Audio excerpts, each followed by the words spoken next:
All right. It looks like this is working. Just give me like 10 or 15 seconds.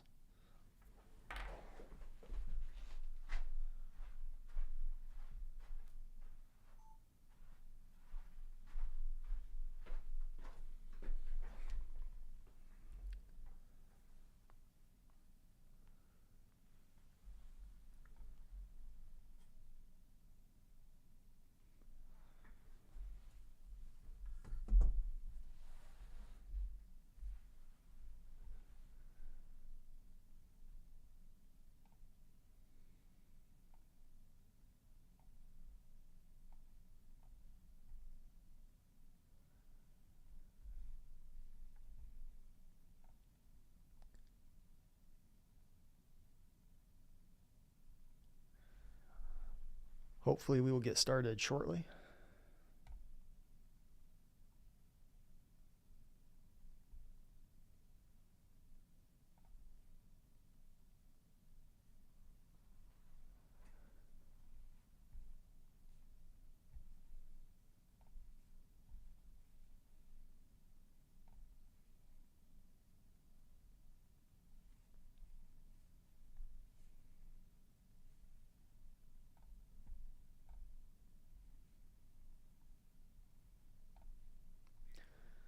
Again, we'll get started shortly.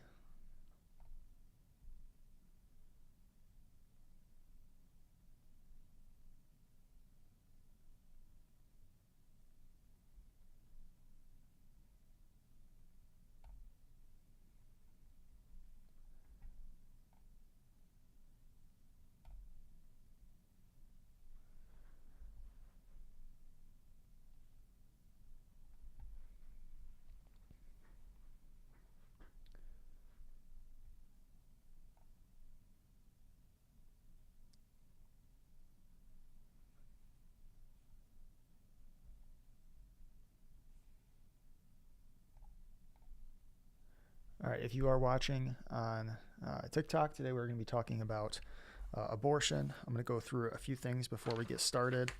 But first, I just got to make sure I've got everything set up correctly. So just give me a couple minutes here.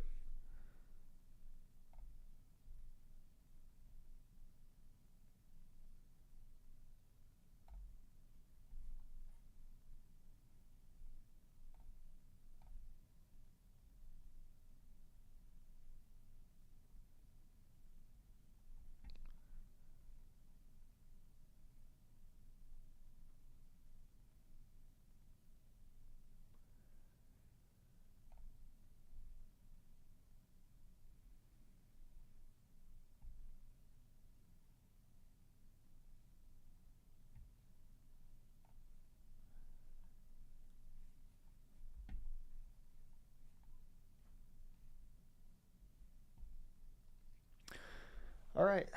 So for those who are joining on TikTok Live, feel free to request up. Today we'll be talking about the issue of abortion. Just a few things before we get started. The information in this video has not been fact-checked. General goals are going to be to have peaceful, respectful conversations about the issue.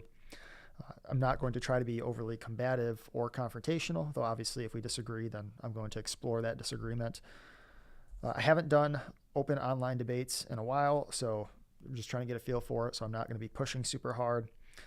Again, the prompt is, what do you think about abortion? In particular, I'm looking for people who disagree with me. I'm pro-life, so I'm looking for people who are pro-choice. Obviously, only request up if you are an adult, so you have to be over the age of 18 to request up, so please don't request up if you are not an adult. With that said, I think we are good to go ahead and start the conversations.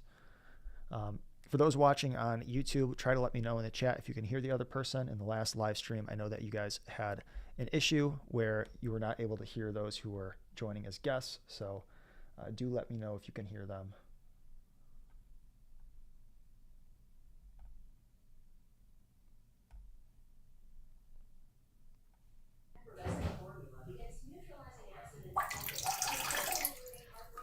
All right, can you hear me?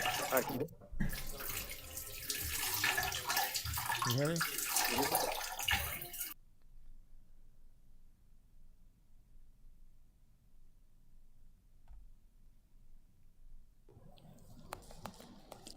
How old are you? I'm 18. Okay. And what's your position on abortion? Um, I'm pro-life, I guess. I support abortion. I don't think there's a problem with it. So you I you don't think don't there's think? inherently a problem with it. I don't think there's inherently a problem with abortion. Okay. So you're pro-choice then? Yeah. Okay. Gotcha. Yeah. Why don't you think there's anything wrong with abortion? Because I think that there's no right or wrong. Really, when it comes to morals, I think morals are subjective, and also I think that like whether you value a fetus or not, is kind of based off of your emotions, and I don't really think you control them. Like at the base of it, what do you think? Okay. Just to clarify, do you think that murder in general is wrong? Like if someone was to kill a born person, do you think that would be wrong? I don't think it's inherently wrong, but I definitely feel wrong about it. Like subjectively, it's wrong to me. Yeah, And presumably you think it should be illegal to murder a born person, right? You think it should be against the law? yeah. Okay. Gotcha. Yeah, I guess I can just lay out my position just so that you're aware of it. My position is essentially pro life from conception. So I believe that we should protect all human beings equally. Since the unborn are human from conception, I think they should be equally protected under law. Okay. Do you disagree with my point and why? Um, well, I guess I want to clarify a little bit because I'm kind of a little confused. So you agree with me that should be wrong to kill a born person, according to the law. I know you said you don't necessarily think that there's like objective morality, but according to the law, you think that should be wrong. So what would be the reasoning for not extending that to the preborn? I don't feel value towards a fetus. For example, like one reason would be that I don't have experience with them. I don't really have relation to a fetus at all. Uh, and I think that it's less of logic when it comes to like whether you value something or not, and more so feelings, like your upbringing and somewhat genetics. You Okay, but understand? yeah, but I mean, presumably, if you saw someone who was a white supremacist and said that they didn't interact with black people and they didn't really have relationships with them, you'd still think that they were probably wrong for thinking it should be okay to murder black people, right? Yeah, I disagree with that. Yeah, I feel wrong about that. I'm not gonna say it's like it's objectively wrong. Yeah, but like, what would be the argument that would convince him? Because he doesn't feel wrong about that. And you mentioned that we shouldn't be basing this on logic necessarily, but on feelings. But feelings can be quite misguided, right? Yeah, so generally white supremacists, they're illogical when it comes to their beliefs. So generally you can debate them on that. I don't think white supremacy is like really a valid logical endpoint. So I don't think emotions would like be a valid reason to be a white supremacist. Because a lot of people are confused. White supremacists, a lot of them think they're doing the right thing when they're logical. Yeah, but so we shouldn't be basing this stuff on feelings. Then we should be basing it on logic, correct? No. So when it comes to abortion, uh, like if it's since it's like acceptable, I don't really have a problem with like fetuses dying. But why is it acceptable? Because like a lot of people are pro-life or pro or okay with abortion. Yeah, but Like, there was a time like 200 years ago when a lot of people were okay with enslaving black people, but you still think that's wrong, right? yeah, I have a problem with that. I don't have a problem with abortion. Like emotionally, I don't have any problems with it. Yeah, but we shouldn't be basing whether something's right or wrong on majority then, though, right? No, I'm not. I'm just saying that's the reason. Like that's part of the reason I have no problem with it because I wasn't brought up to have a problem with it. Okay, so like, why don't you think there's anything wrong with it? I don't. I'm not saying I don't. I think it. I don't think it's like object. I don't think it's objectively right to have abortion. But I'm saying that I don't feel wrong with it. So I don't think people can tell me that I should be against abortion. You understand? But then why can you tell people who want to own slaves that they're wrong? If people can't tell you that you're wrong, Yeah, how can you tell them? Go ahead. I'm not telling them they're wrong. So yeah, I'm not like 100% like pro life. I just said that because it's You mean like pro-choice? easy way to explain it. I'm like kind of in the middle. So, but I personally lean like I personally feel value towards the fetus. But when you say you're pro life, you kind of advocate for abortions, which I don't really do. I'm kind of like in the middle. No, so You understand? pro-life would mean that I'm against abortion. Yeah, like personally, I'm against abortion, but I don't. I wouldn't make that decision for other people. So I didn't want you to be confused. You understand? Okay. So Okay. let me just make sure I've got this correct. Feel free to correct me if I'm wrong here, but it sounds like you're saying you're personally against abortion, but you wouldn't want to impose that view on other people. Is that correct? No, I'm personally for abortion. I'm fine with it. And I wouldn't impose that view on other people. Okay, gotcha. Okay, so why do you think that it would be wrong for someone to murder a child who was just born, say, a minute ago? So now we have a newborn infant. Why would it be wrong to murder that child, but not, say, a week before the child was born? I feel really bad about taking like a kid's life or baby's life because I have like relations to them. I was brought up to think that's terrible. Genetically, humans value other humans or social animals. So it's just kind of based on how you were raised. It's partly how I was raised, partly genetics. Like genetics and experience is kind of what morality is made up of. Okay, so I mean, you wouldn't accept that. I mean, if you were in my position, right, you wouldn't really accept that argument as valid, just like you wouldn't if someone said that just because the way that they were brought up in a racist household, and therefore they think racism is acceptable. You would probably want them to provide a better justification than just that's what they were raised with, right? Well, I think racism's kind of illogical, like when it comes to that. But I think when it comes to abortion, I think that it's like I think that since it's like acceptable, I think it's fine for me to not support it. And I think that like maybe one of the things that I feel value towards is the intelligence of the fetus, and also like the connections that I have to it. Whether I don't really have connections to a fetus, but I do to like a baby. Okay, so I think one thing that might be helpful here is you said that racism is illogical. So I would just like to know, like, why do you think the pro-life position is illogical? Is logical. Is illogical? Oh yeah, pro life. Yeah. I don't think it's like necessarily illogical. I'm just saying that I don't think there's an inherent right or wrong when it comes to pro life, and I don't feel value towards the fetus. Therefore, I am pro abortion, I guess. Okay, and why don't you feel any value to the fetus, but you do to newborn infants? Partly because it's unintelligent. I understand that that's part of babies are unintelligent too. Mainly because I don't have connection to it, I would say. Yeah. It's kind of hard to explain where your emotions come from, though. So, like, but I think that's the main reason. Okay. Why should we be relying on emotions here, though? Shouldn't we be relying on logic? Well, I think morality's when it comes to this, like at the bottom of it, when you have your logic straight, I think that like it kind of is based off emotion, like your morality. Do you understand? I'm just curious. What's wrong with my logic that we protect all human beings equally, including those out of the womb and those that are in the womb? What's wrong No, with I'm my not saying logic? there's anything wrong with your logic. I'm just saying that you feel differently than me No, because of but your logic. But I understand your logic, I'm fairly sure that I do, and I don't feel value towards a fetus. okay, but what would you say to someone who was white or some other skin color and said that they just personally don't feel a value towards people of a certain color or race? I would ask them why, and if they got to a logical endpoint where it's just like, I just don't feel value towards another race, uh, and like there's like logic behind it, but they just happen to not feel it, then you can't really do much. Like I don't know, like what do you mean? Well, I mean, in this conversation on my end, it doesn't sound like there's a whole lot of reasoning beyond lacking a relationship with them. Yeah, I think that's my main reason. Yeah. Okay. I don't think I'm going to be able to necessarily change your mind, but I appreciate you stepping up to have the conversation. Is there anything you want to ask me before we wrap up? Let me see. So do you think it's like morals are inherent? Like, do you think it's inherently wrong to unalive a fetus? Yeah, I believe that morality is objective, not subjective. Yeah. So that does that come from your religion or logic or both?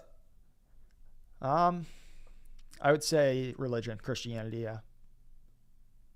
Okay. So do you think morality being objective is your argument for like? Do you think that's essential for your argument for abortion, or do you think that? I think it's not only essential for my argument on abortion, but I also think it's essential for an argument that says it should be illegal to murder born humans.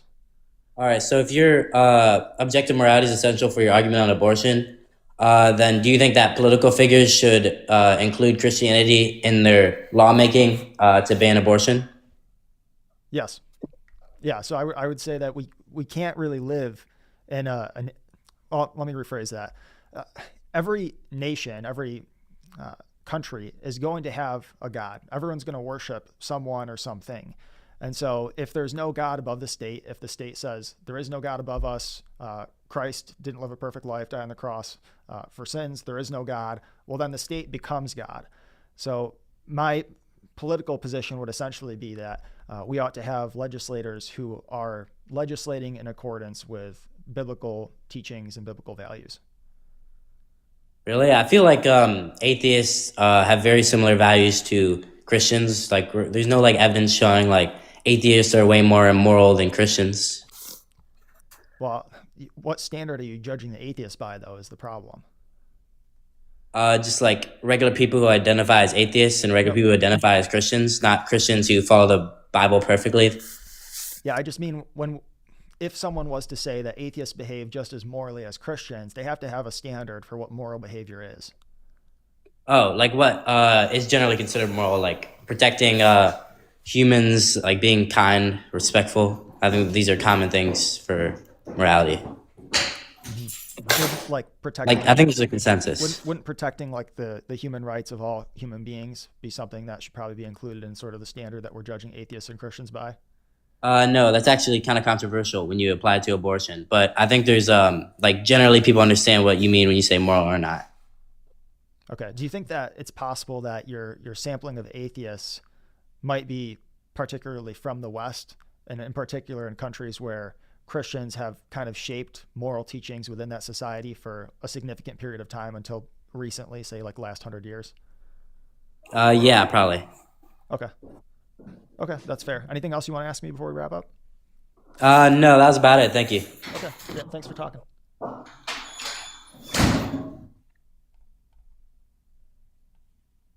All right, so just a quick reminder before I accept the next guest, looking for people who are going to be respectful, not looking for anything that's hyper competitive. And if you're joining just to insult, please don't do that. So just try to keep it respectful.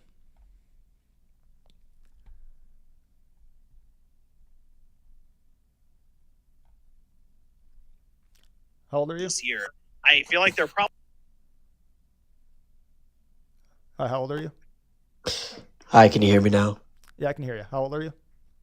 I'm 22. Okay. What do you think about abortion? I think if I was a pregnant woman, I probably wouldn't have an abortion personally. Um, but I don't think it's something that should be illegal to do. Okay. Why, if you were someone who is pregnant, would you not have an abortion? Um, well, I'm assuming I would have I would have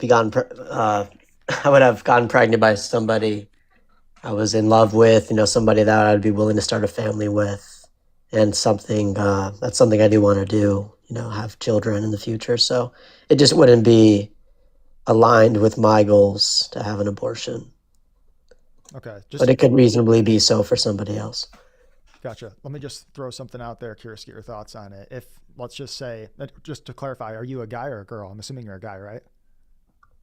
Yes. Okay. Yeah. So if let's just suppose you're a girl or whatever, you got pregnant and then your Mhm. boyfriend unfortunately died in an accident or something. Suddenly you'd kind of be lacking in the support and maybe the initial vision that you had for the pregnancy moving forward. In that case, do Mhm. you think that you would still want to carry through with the pregnancy, or would you consider abortion in that case? I would definitely consider it more, um, but I don't know. I have a strong support system myself. I mean, it's still possible. I think that somebody could be in that situation and decide to have a child still. Okay. But to clarify, then, it doesn't sound like you have like a personal moral objection to abortion, correct? Not like a general one, I guess. Okay. I can just lay out my position just so that you're aware of it. So I'm pro-life from conception. I believe that all human beings should Hmm. have equal rights under the law. Um, I am curious, what's kind of the reasoning for saying that it should be illegal to murder a born human, but it should be legal to murder the preborn? Like, why draw that distinction there? I think we're gonna generally draw that distinction, right, because of the context that the abortion is taking place in, right? This is a pregnant woman who is pregnant with the fetus. Obviously, the fetus is only surviving, and it would only be dying in virtue of it being removed from the woman's body, right? Whereas normally when you go out and just take someone's life in a way that we consider to be unjustified, it's not the case that you're doing this to remove them from your body. It's usually not the case that you have to do that. And I think for that reason, generally, it's going to be different. Does that make sense to you? Yeah. So to clarify, would your position essentially be that abortion should be legal up until viability? Yeah, I would say that. Okay. So I am curious. There's roughly about 4.5 to 5,000 abortions that are at 21 weeks or later every year in the U.S. Would you consider like all of those, which depending on like the state and the hospital, some of those children would be viable, some wouldn't, just due to different hospitals having different technology to be able to keep children alive at different stages of development? Would you say that, those hundreds or thousands of abortions where the child is viable, those would be instances of murder there? At least they should be under law, even if they aren't right now.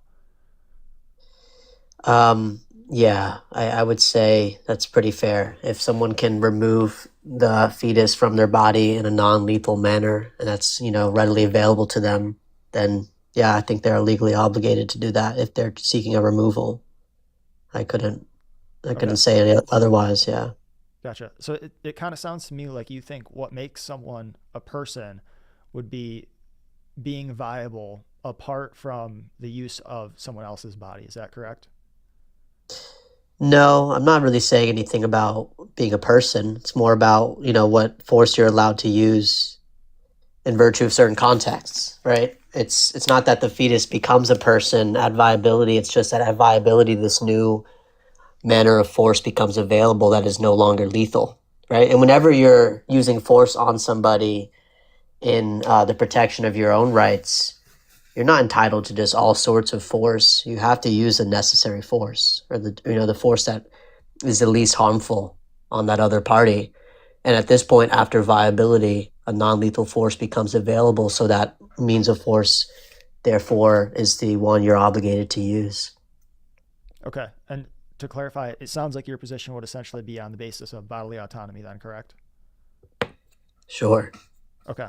So, I mean, if I can come up with like a bunch of situations, and happy to get into them if you want me to, but where a mother or an individual, in particular, we can just use mother because that's probably the closest analogy here, where a mother is the only person who's able to care for a newborn infant, particularly her newborn infant. In those situations where she has to use her body to support her child, do you think she should be required by law to do so? Yeah, I think if you opt into being the guardian of a child legally, yeah, you do incur some obligations there, right? The point is, though, that you consented to that relationship, right? So, yeah, even in a context where somebody who consented to this relationship winds up in this scenario where their child needs them and them only, I think they have those duties at that point. But it's because they understood that was a possibility and they consented to that, right? Whereas if you're pregnant, you might have understood this as a possibility, becoming pregnant. I'm sure a lot of women who become pregnant obviously do, but it's not the case that they've ever consented to those specific duties to me, right? Or they're ready to be a parent, simply because they've had sex and they got pregnant. So I don't think we have the authority, or we should have the authority there to force that onto them. Okay, so I'm going to give a hypothetical. It's not meant as a gotcha or anything, but I think it's helpful to kind of help reason through this.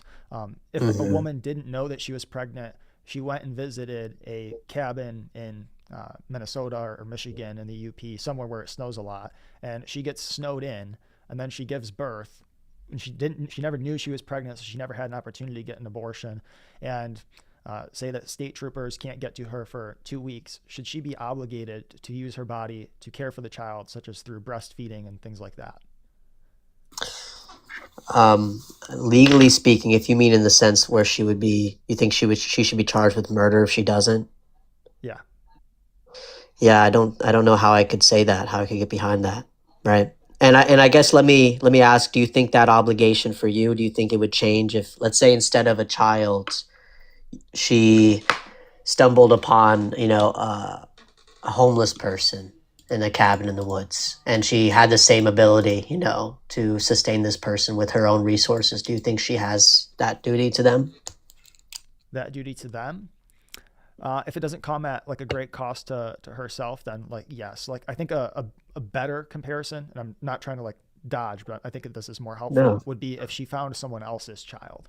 Because generally children are going to be more dependent than adults. But I guess you could even use an adult who, say, is dependent, say someone who is physically Right. impaired in some way to where maybe they can't feed themselves. If she's Sure. got an abundance of food in the cabin that can support both her and the individual who may have some disabilities, I would say, yeah, for like those 7 to 14 days, she would have some obligations to that individual, such as providing that basic care, such as helping to feed the person.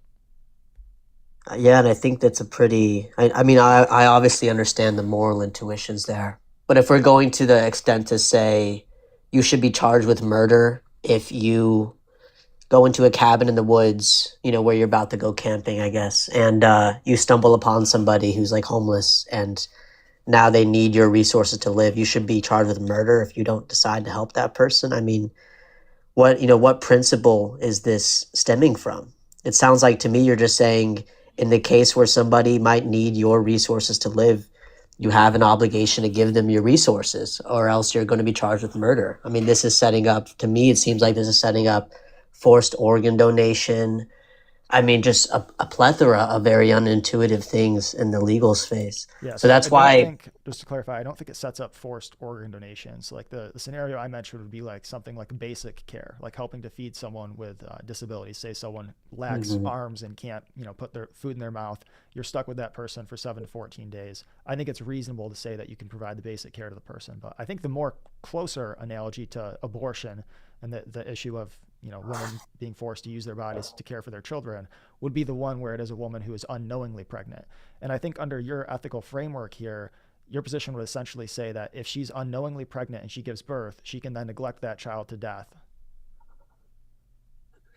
Well, neglect, right? That's that. The word's assuming that there's a duty she's neglecting, right? That's what I'm challenging here. And then I want to respond a little bit to what you just said too about reasonable care. Okay, you said, well, no, no, no. There's no forced organ donation, right? That's stemming from the principles I'm proposing here, because you're only obligated to use your own body or resources to other, give that to other people to a reasonable extent. What are you classifying as reasonable or basic, care? How do we distinguish those? What's the line you're drawing in the sand? I mean, it seems like that's just going to be arbitrary to me, So right? I don't think it is. And presumably you agree with neglect laws for born children, even if you draw a line about opting in versus not opting in. But basic care that all of us need to survive would include pregnancy, right? So parents being required by neglect laws to provide their children with shelter, food, clothing, those are simply basic elements of the care that all human beings need in order to survive. And so that's essentially all I'm doing is I'm just applying that standard of basic care, which I think would obviously have to include pregnancy because it's something that all of us go through. It's something that all of us need. It's not something that's extraordinary or disproportionate in any way.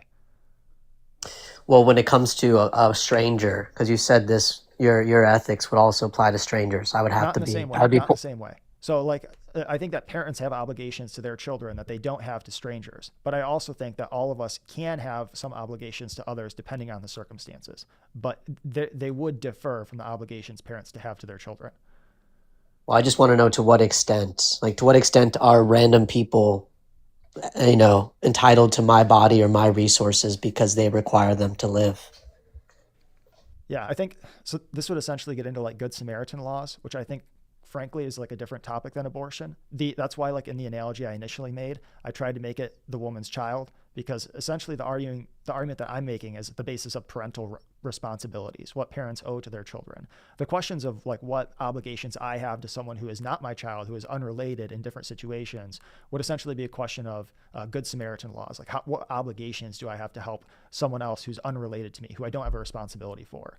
But the argument that I'm kind of trying to point towards is that if we're going to say that we should enforce neglect laws and that parents have responsibilities to their children, then that should extend in the womb, because the child in the womb is also a child to the mother and father. Well, I think neglect laws, like I said before, stem from you accepting a legal guardianship over another person, right? Whether they're your child biologically or not. I don't think the state should ever force anybody to be the parent of another person, right? That would be, for me, that would just be forced labor. That would be slavery, right? And I think, somebody who's a constitutionalist, I'm very concerned with that. I don't think the government should ever force you to have duties. I think you instead opt into those duties when you decide, hey, I want to be a parent of this child. I want to be the legal guardian. At that point, you can be charged with neglect because those duties are being neglected, the ones that you consented to. I wouldn't So just I'm force them curious, onto what happens somebody. in your ideal sort of scenario here if both the father and the mother say that they are not going to opt in? Then in that instance, the child would be put up for adoption or would go to a foster home. Okay, and if no one adopts the child, then they're put into state care, and all of us are then forced to be responsible for it.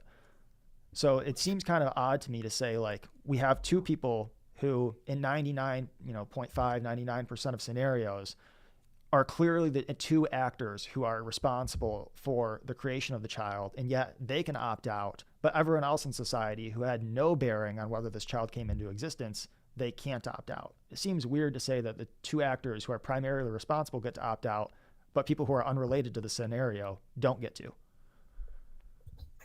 Well, via tax, you're right. They wouldn't be able to opt out entirely from that. I mean, and I think there are problems with tax too. In a perfect world, I probably would be against tax, but we're not there. So I'm not upset with the adoption or foster system that much at the moment. I think it is a very flawed system, obviously, just for other reasons. But I don't think you're seriously saying, Hayden, that children should not, be allowed to be put up for adoption or put in foster homes, and that we should force people to take care of children even if they don't want to, right? No, I'm not saying that, but I do think that Okay. if I do think though that if parents give birth to a child and there's an absence of alternatives, they are responsible for caring that child. So like a good way to think about this would be, let's say that you have a woman who's in the same situation of the snowstorm, but a week ago she knew she was pregnant, she gave birth, she's opted in, under sort of your reasoning here. So she's opted into parenthood. Okay, now let's say that after opting into parenthood, she decides that she wants to give the child up for adoption. But there's then a 1 to 2 week period where she's stuck in the snowstorm where that can't happen. So there's an absence of alternatives. In that scenario, the woman is presumably obligated to continue caring for the child until responsibility can be safely transferred to a third party. And so if you applied that to pregnancy, she would be responsible for caring for the child until that responsibility can be safely transferred to a third party, such as after birth. I mean, that would be correct if I did believe you began that relationship at pregnancy. But the issue is, I mean, when people have, I mean, I don't know when that would begin, right? When you give birth to a child and decide to take them home, or decide to be, to adopt a child, it's clear that they're making a choice to be the guardian of that individual, right? I don't know where along the lines of someone, having intercourse and getting pregnant, that there's a clear decision that they've made to be a guardian that we could point to and say they've Wouldn't it be they've accepted that. the act of intercourse? Wouldn't that constitute No, implicit consent? because Why don't you think that there's would constitute implicit consent? because a child doesn't even exist yet. How could they be consenting to taking care of a child who doesn't even exist yet? Because it's the natural consequence of their actions. So like a good way to think about it would be if I was to go play baseball in someone's backyard and there's a bunch of suburban townhomes in the surrounding area within like 100 feet, and I go crush a strike right down the middle and it goes sailing into someone's window, I implicitly consented to being responsible for paying for the damages when I made the decision to swing at the strike and send the ball sailing into the window. And so like in the same way, the natural consequence of intercourse between a male and a female is procreation. It doesn't happen every time, but it's something that can happen. And everyone knows that really when they're having intercourse. And so I think it's pretty fair to say that they implicitly consented to parenthood and to the responsibility of caring for offspring when they engaged in the sex act. I don't really think that's how consent works. Consent is a relationship you have with another person or a party. It's not a relationship you can have with an abstract, idea like an outcome, right? And I think there's a lot of issues that befall that, right? Like we could say, for example, that there's a risk going to a bar, you can get drugged, right? Does that mean that somebody who walks into the bar knowing that's a risk is implicitly consenting to getting drugged? I mean, that's the kind of thing that would befall someone with that logic, right? No, I don't think that's how consent I don't works. think it would though. I don't think it would though, because there's an actor who's acting with malice there, whereas there's not an actor who's acting with malice in the case of two people who are having intercourse and conceive a child. Okay, well, even if you take a malice, I don't know how that's really relevant. Let's just say instead that getting into my car, I know it's a possibility that I could end up in a terrible accident and then die brutally. Am I consenting to that by stepping into my car? That doesn't seem like a very intuitive understanding of consent. That's all I'm saying, Christian. I think consent is better. To clarify though, by that logic, wouldn't you then say that the person who crushed the baseball into someone's window has no responsibility for paying for that? No, I would simply say you have responsibility for paying for damages when you destroy someone's property. That's how we understand that situation. It has nothing to do with consent. We just say as a principle, when you destroy someone's property or cause harm to it, you have a duty to compensate them. It has nothing to do with consent. And when if you did it accidentally, when you conceive a child, don't you have responsibility for caring for them? Well, that's your perspective. We're trying to understand that. I haven't gotten there yet, but I don't think so. I don't think by conceiving a child you have a magical duty to that child specifically. Okay, but if there's no duty on the part of the parents, why would there be a duty on the part of the populace? It seems like a consistent treatment of your principle of responsibility here would say that no one can be held responsible for caring for children. How does that follow? I'm confused. Because if the parents don't have a responsibility, why do I? Okay, so via tax you're referring to again, right? Like I said before, I don't think tax is a perfect system. I think ideally we would have a system like this instead where people consent to donating to charities that take care of children when their parents decide not to be the guardian, right? I think I would prefer those systems be private. What if no one decides to donate? If no one decides to donate, I don't think we should force anybody to do anything that's taking care of another person, at least by a government. Ideally, that would not be my principle. But I mean, I'm still. If you agree that this is a different type of relationship with children than strangers, why? That's what I'm trying to understand from your view. Yeah, so I mean, I had no part in the creation of another human being that's not my offspring. And so I have different obligations to them than I would a child who I was responsible for conceiving. Why? Because I have a different relationship to my child than I do to someone else. I didn't create someone else that is in a vulnerable, independent position, but I did when it comes to my child, right? So if I have a child, I'm voluntarily creating the conditions in which someone who is going to be completely dependent upon me and the mother, right, people who are taking care of the child, when I engage in that act. But someone who is, sees me on the sidewalk, I did nothing to place them into a dependent position.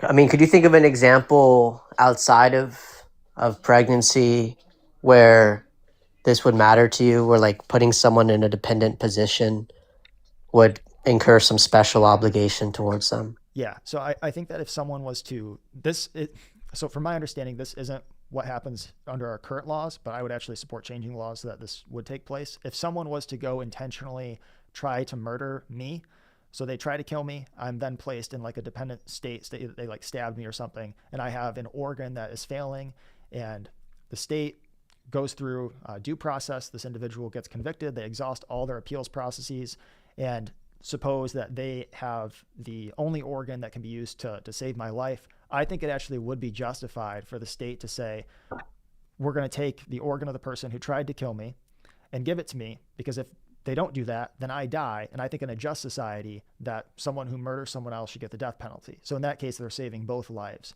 So I think it would be justified in that scenario for that individual to be forced to donate their organ to me. Notice there's something very different about this answer than what's happening in a pregnancy, right? You're put in this state because someone attempted to murder you. I'm assuming they assaulted you very greatly, correct? Yeah, they placed do me you in a think, dependent state as a result of their actions. well, by harming you, they harmed you. But you don't think that a pregnant woman is harming a child by creating them? No, but she is Right. placing the child in a dependent condition, and she's directly Well, can you think of responsible for that. can you think of a dependent condition that is not the result of harm outside of pregnancy? Because it seems like this is, only regarding pregnancy then to me. No, there's definitely states of dependency that are outside of pregnancy and situations of malice, like the case that I mentioned. Like you can have someone who's just born with some sort of a birth defect or ailment or disease that causes them to be in a dependent state where they're dependent upon the care of others in order to survive. And it's not the fault of anyone, assuming that the mother didn't do something like ingest drugs during pregnancy or something like that. So you think we are obligated to this person that has a disability in virtue of them having the disability? So let's just say that I was born with some disease or some birth defect where I need an organ, and it's the same situation where I can only get it from some other individual who has like the unique matching one or whatever. In that case, I don't think the individual should be forced by the state to give to me, because they didn't do anything to place me in that dependent condition, which is different from pregnancy and the situation of attempted murder I mentioned previously.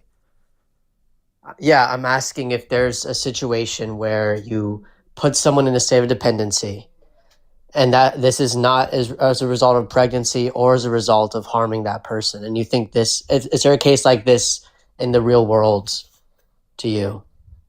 Okay, so just to clarify, putting someone in a state of dependency, not them being dependent naturally, like the situation I mentioned. Right.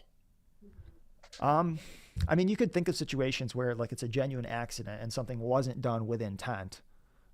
So like say that someone constructs a deck and they somehow forget to like put a couple screws in, and then someone goes out on the deck and it falls and the person gets hurt. I guess you could come up with like a scenario like that, but. Yeah, but in all these scenarios, in your case where there's an attempted murder, the only intuition I have regarding an obligation stems from the fact that you cause harm to this person. Again, even if it is an accident, like I said earlier, if you harm someone or if you damage their property, it makes sense for you to have an obligation there. You have to compensate that person for those things, right? But when I'm creating a child, I haven't done anything like that. I haven't put this child into a worse state than they were previously. So I couldn't account for any obligation in the same way. And I think that's a reflection of your view not really being, plausible. It's not really reflecting anything that we normally see, where you have this weird sort of duty to somebody, right? And that's why you're giving me all these scenarios that involve harm or some sort of thing that needs to be compensated. Okay, let's suppose that this hypothetical is a little bit out there, but it might be somewhat helpful. Suppose you had like a gold creating machine. So like you press a button and it creates a gold bar 9 out of 10 times.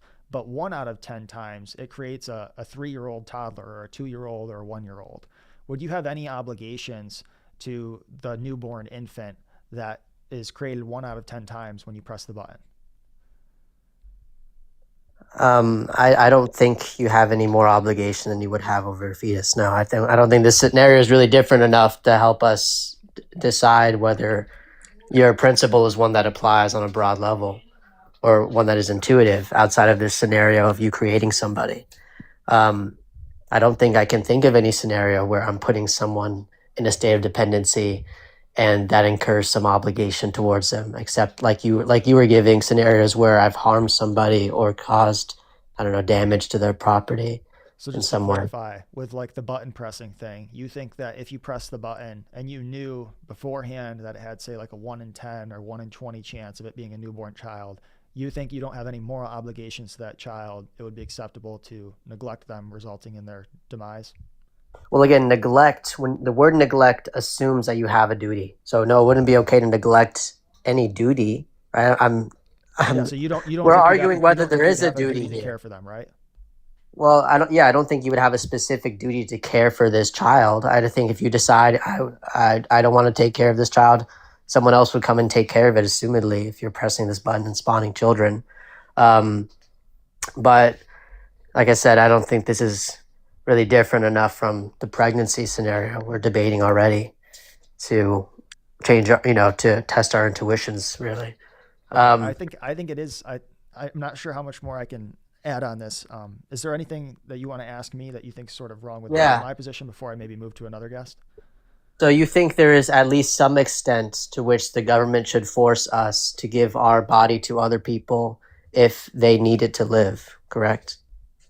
If they need it to live, um, when you say like give your body, when we're talking about cases other than pregnancy, it's sort of complicated about like the extent. So like for example, I think there was like a case that went to the Supreme Court within like the last 75 years or so, where someone was at another person's house for a dinner. They were closing like a sale on like a cow or some cattle or something, and he fell ill. And the people who were having the dinner said like, well, we consented to you having dinner with us, but not like staying the night. And so they like kicked the guy out, even though he was like clearly ill or something. And then he had like some harm, like frostbite or something like that.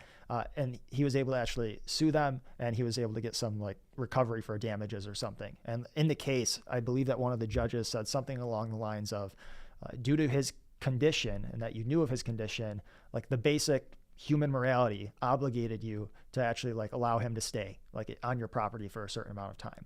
So I think that there are some obligations that we have to each other, but it'll obviously depend on the situation, the severity, etc. I'm not sure that do you know the court case? I don't know. I'd have to look up the name. I mean, I think one that's much more relevant is McFall v. Shimp. Are you familiar with that? Somewhat. I've heard like sort of the comparisons, but if you know like the details, feel free to lay it out. Yeah. Robert McFall, the guy suing his cousin Shemp, he had a rare disease, essentially, long story short, where he needed a bone marrow transplant to survive, and his cousin was essentially the only match, right? And so he sued his cousin for his bone marrow because the cousin wasn't initially consenting. And the Supreme Court ultimately decided that no, the cousin has no obligation to give his cousin the bone marrow, McFall. And yeah, McFall did end up dying.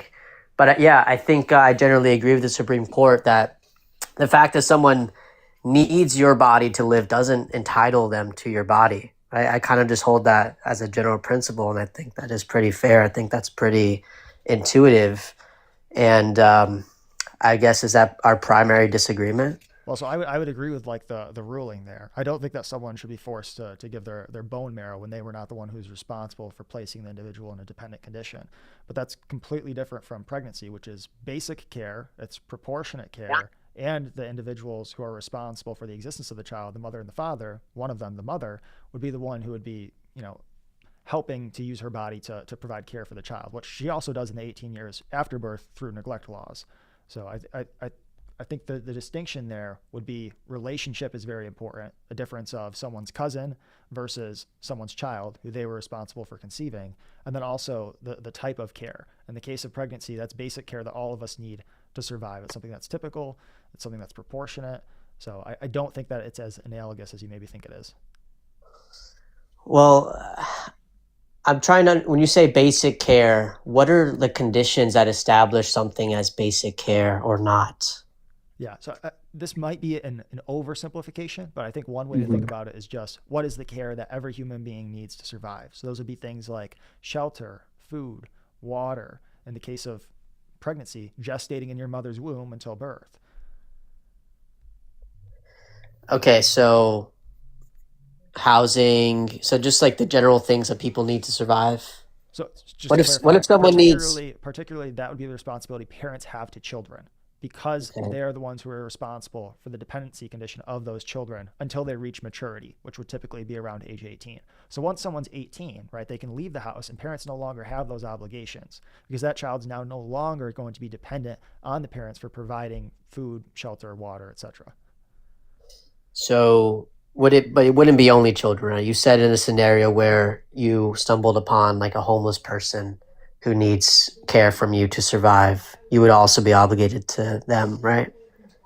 To a certain extent, and probably like for, you could argue like probably for like a certain duration of time. Like there could be situations where the obligations that I might have to someone else in order to care for them would reach the level of being extraordinary and disproportionate, going far beyond something that's basic care that can be provided at, without an undue burden onto myself. And what are you what's your stance on pregnant women who were pregnant as a result of grape? Forgot to ask earlier. Yeah, in that case, I also don't think that they should be able to get abortions. I think it would still be murder. Okay, well, how do you explain that then? Yeah, because parents have obligations to their children, and it's not just on the basis of consent, but also just simply on the basis of the relationship between parents and children. So I think like the reason I Well, focus on doesn't the go ahead. consent view just become completely redundant at that point? If that has nothing to do, if they were raped and become pregnant as a result of that, and they still have the obligation, why do you even argue for the other view then? So the reason I was mentioning consent is because I know that that sounds like it's something that's quite important to your ethical framework, right? So when having like a conversation where you might be trying to persuade someone or maybe nudge them a bit, it's not always the case that it's the most helpful to work within your own ethical framework. Because if I can show that 99% of abortions within your own ethical framework are wrong, then it would probably make sense to make those appeals, even though in the case of rape, which is less than like 1% of abortions, the idea that there's a implicit consent from having consensual intercourse is obviously not applying there because the intercourse wasn't consensual. Okay, well, I guess I'm confused. So simply having a biological child to you means you have an inherent obligation I to believe so, that yes. child. And why is that? Because I mean, it's the same reason that fathers have to pay child support. Well, I mean, without appealing to legality, Okay, how would you explain yeah, that? it's just parents have a moral obligation to care for their children. If you disagree with that, then you're essentially left with, I don't see how anyone can have an obligation to care for children, and children could just be neglected to death. Which I know you'll say like neglected implies that there is a requirement to provide care, but you could have children who aren't. Maybe to rephrase and not use the term neglect, you could then have children who aren't receiving care from anyone and die as a consequence.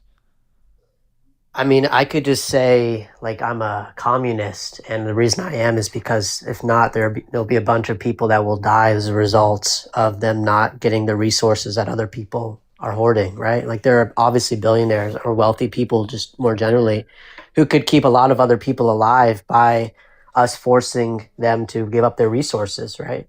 Yeah, I'm there's a assuming difference you're in the not a communist, relationship. right?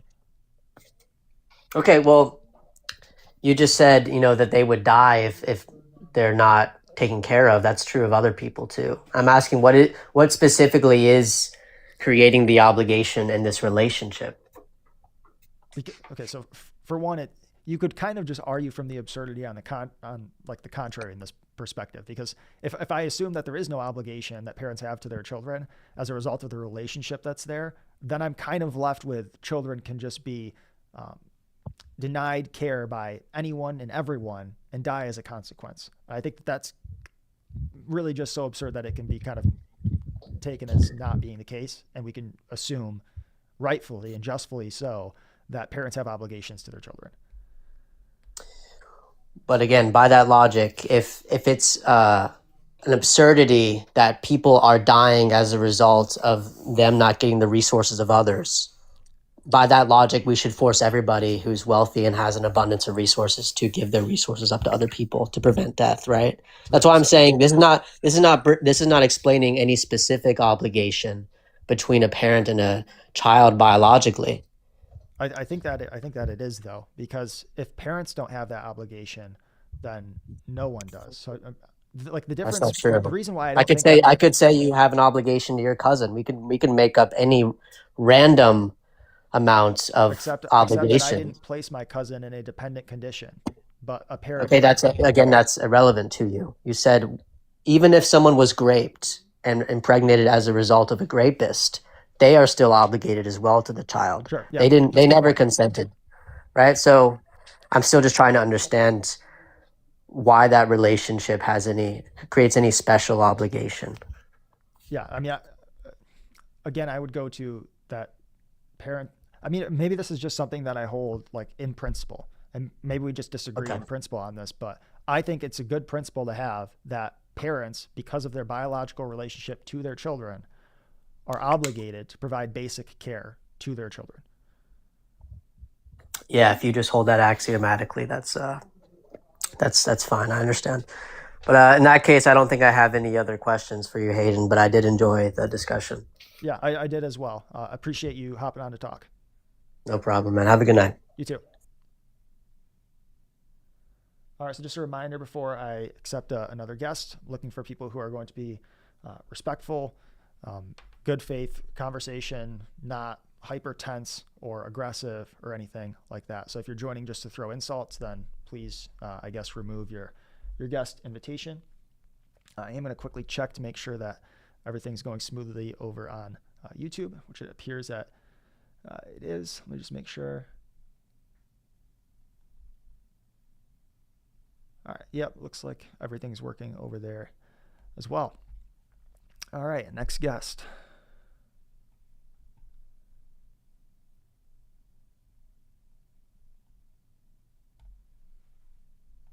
Hi. How old are you? Oh, what's up? I'm 18. Okay. What do you think about abortion? I'm pro-choice, but I'm really busy, so I could just like drop me and bring up like a different person. Okay. I'll just bring up someone. Specifically Dubert, by the way, if you don't mind.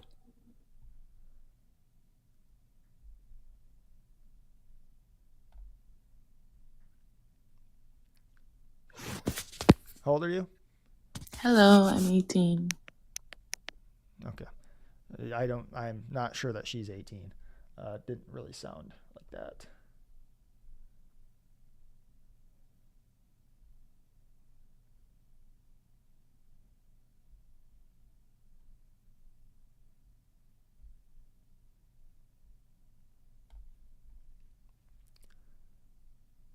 Hi, how old are you? Hello. Oh, wait. Yeah, I'm 19. Do you mind if I need to connect my headphones? Could you give me like 5 seconds? Sorry. Yeah, go ahead.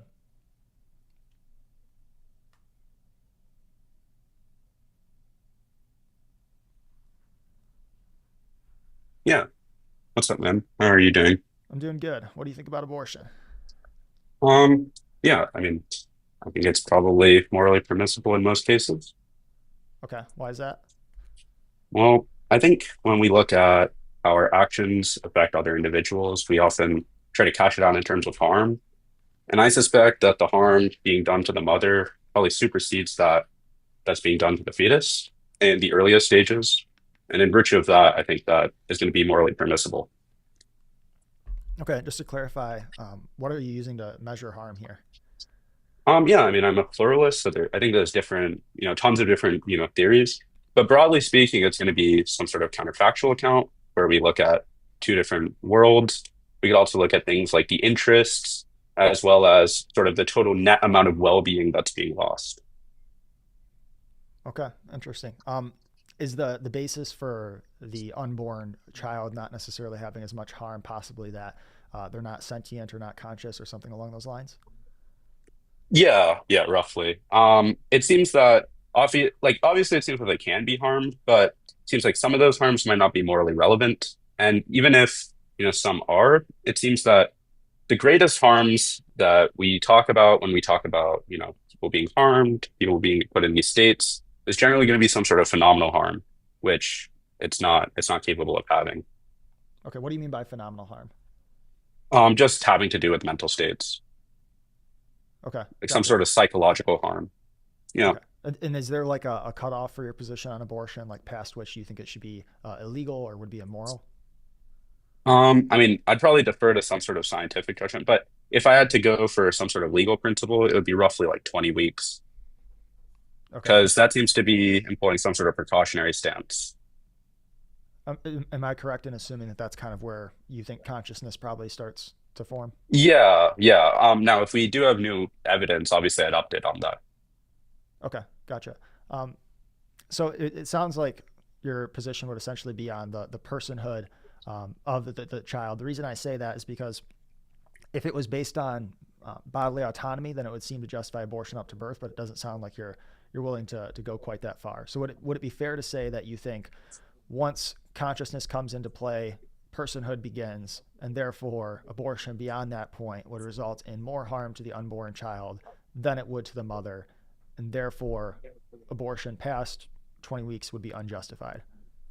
Yeah, I mean, I do think that personhood does start at roughly your first experience, but I don't think that that's a necessary commitment of my view.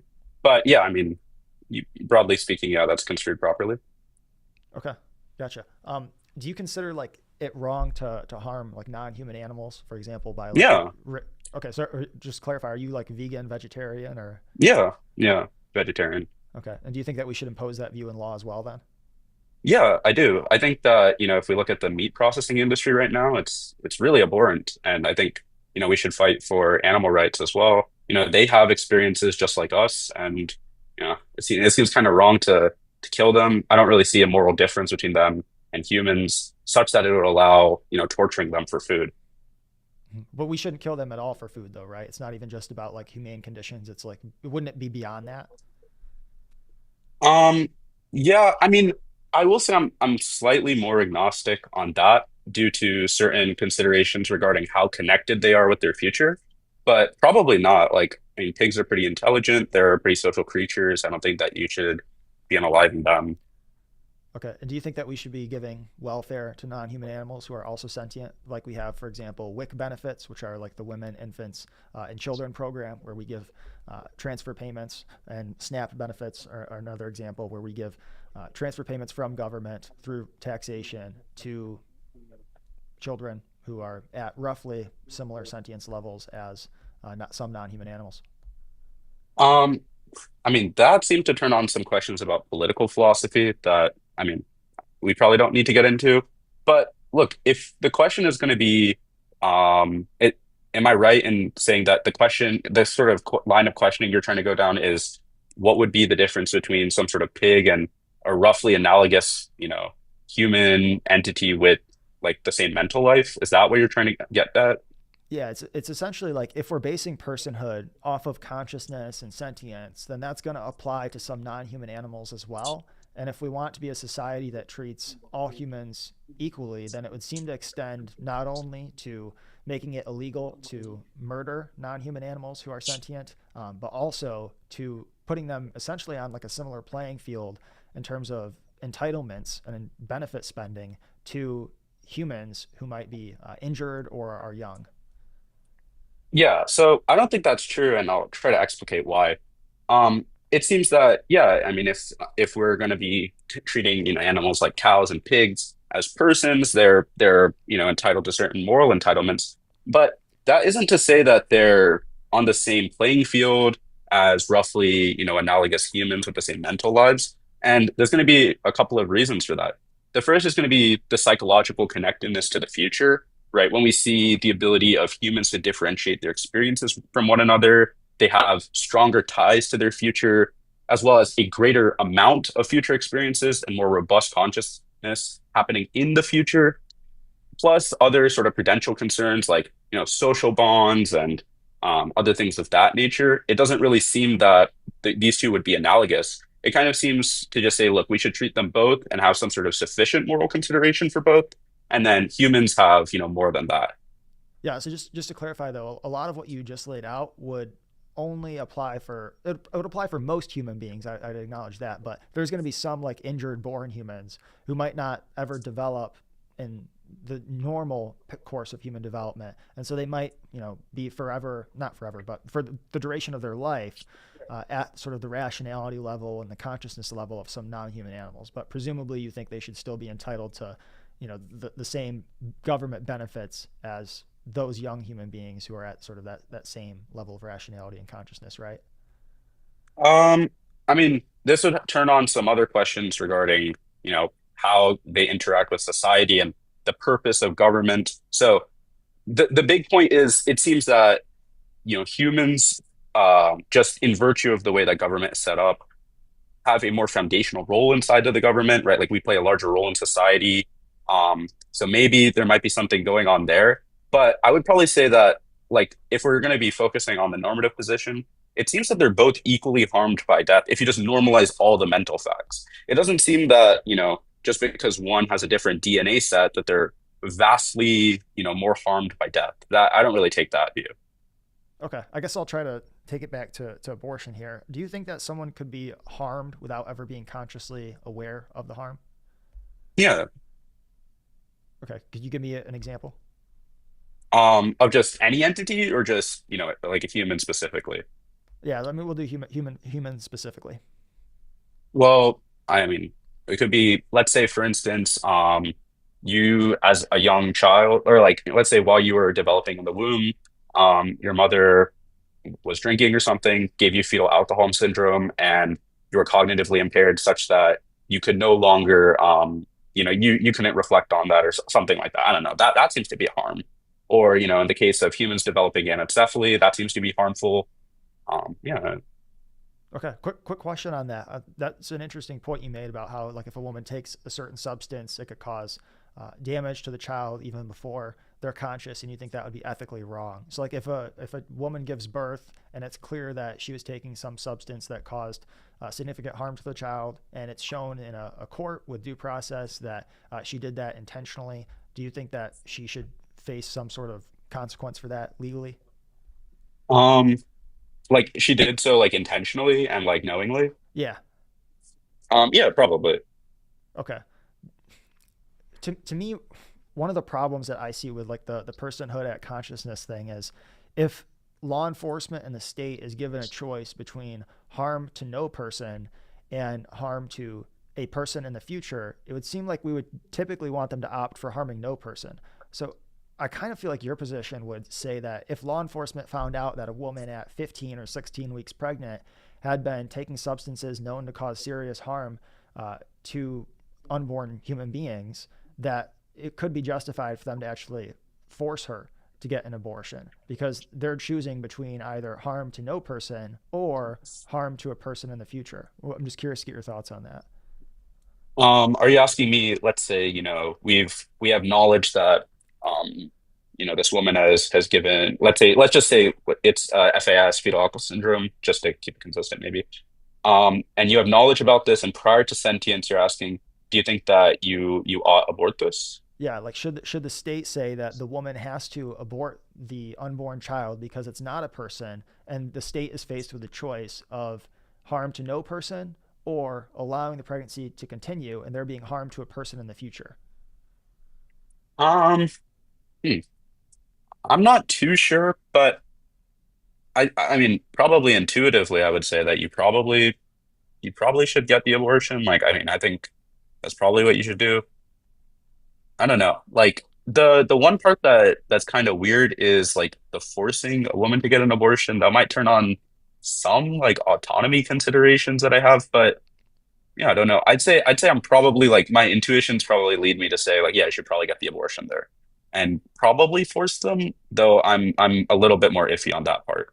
Okay, just to clarify, because I kind of thought about this in a debate I had a while ago, where I think it's fair for, like, someone with your position or personhood at consciousness position to say, if a child is known at like 15 weeks to have a birth defect or some ailment that occurred naturally, the state shouldn't force her to get the abortion, because in that case she didn't do anything wrong, and so that, it'd be wrong to violate sort of her preferences there. But I think that doesn't apply in the case of where she ingested a substance intentionally that caused the child in the womb to have some sort of harm in the future, after 20 weeks, according to your position. The reason I don't think that you can say that the state can step away there is because in that case, she actually had a role in causing the harm to a person in the future. And so I think it would be fair for the state, under your position, I think it would entail that the state steps in and actually has to force her to get the abortion.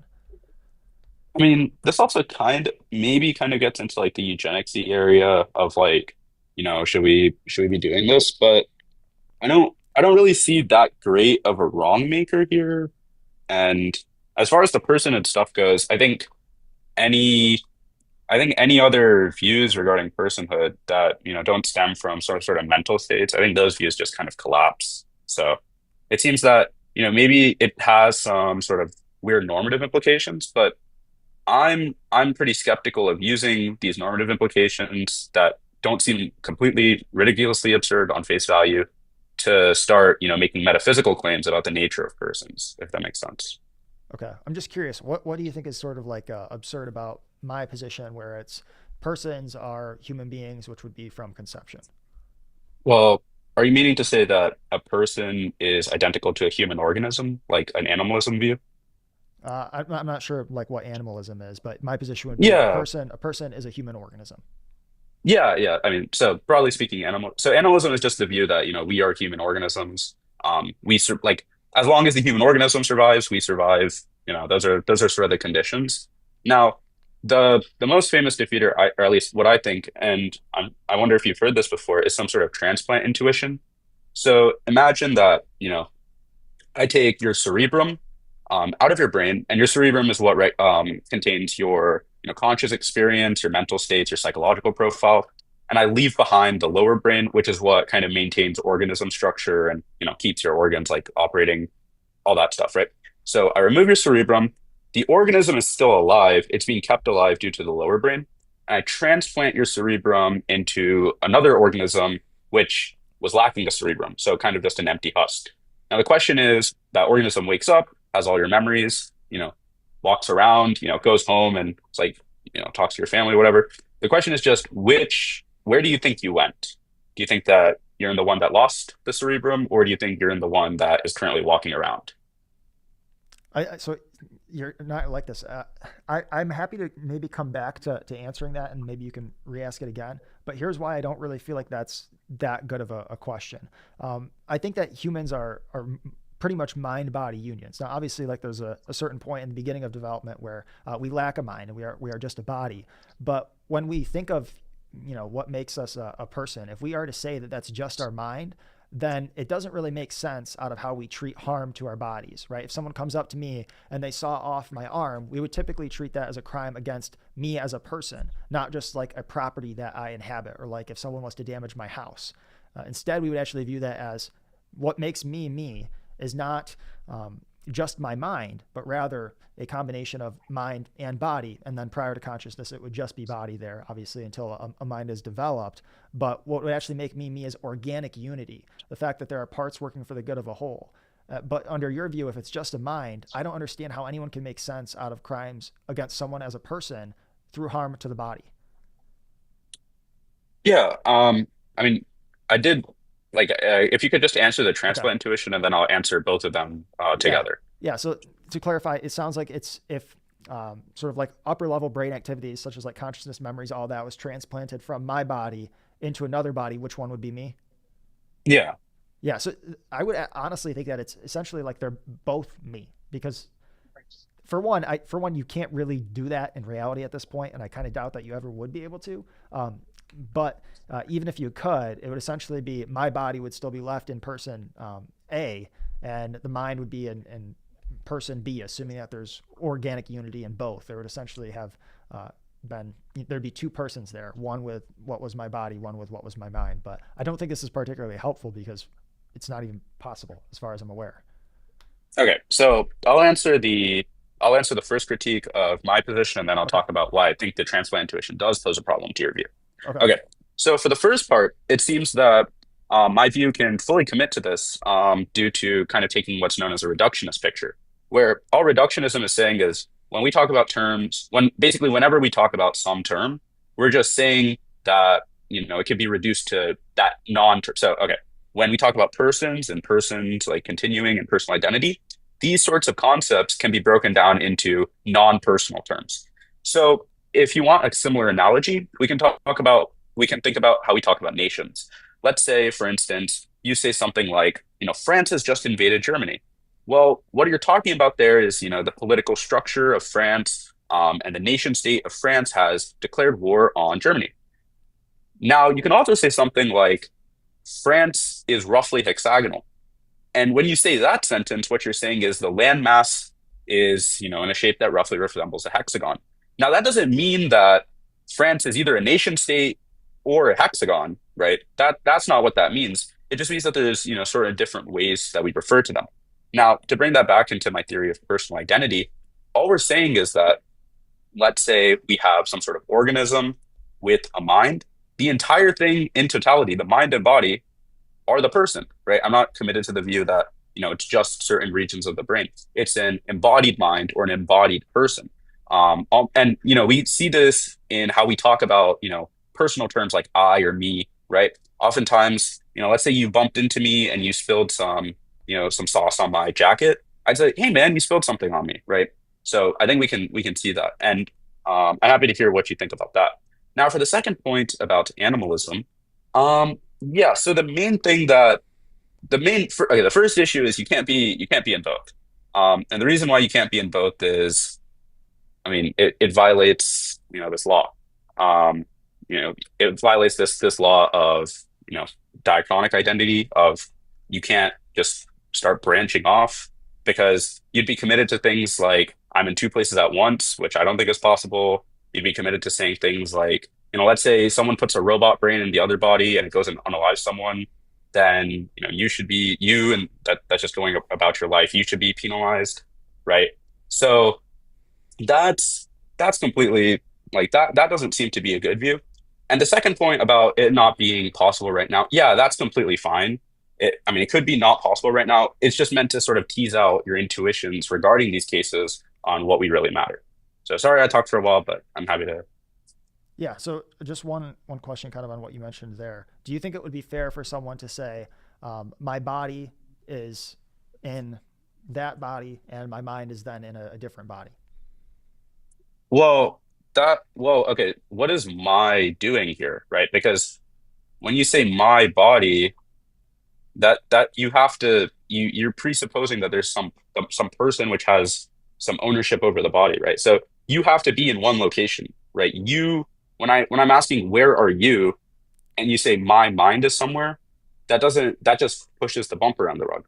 So You have to be somewhere in order to make that claim. yeah, the way that I kind of would think about it is, if take me right now, right? I have my mind, my body. The reason when I use my there, I think it's fair for me to use it because I possess them both as a result of me viewing the person as through the lens of organic unity, right? Where parts are working for the good of the whole. And then if someone was to transplant my brain to a different body, it would seem like something would have been lost there, right? That what I had right now, right, my body would be lost then. But it would seem wrong for someone to then say that, that's no longer, um, like I don't know. I just don't feel like this is particularly helpful because it's not like how humans develop or how humans operate as organisms. So I guess it just doesn't seem particularly helpful to me. Feel free to respond to that. And then I do have one more question on what you mentioned. Okay, okay. So the one point there is, yeah, I mean, I agree. That's a completely, valid thing to say, where you say like, yeah, let's say, this organism wakes up, you'd say, hey, I'm in a new body now.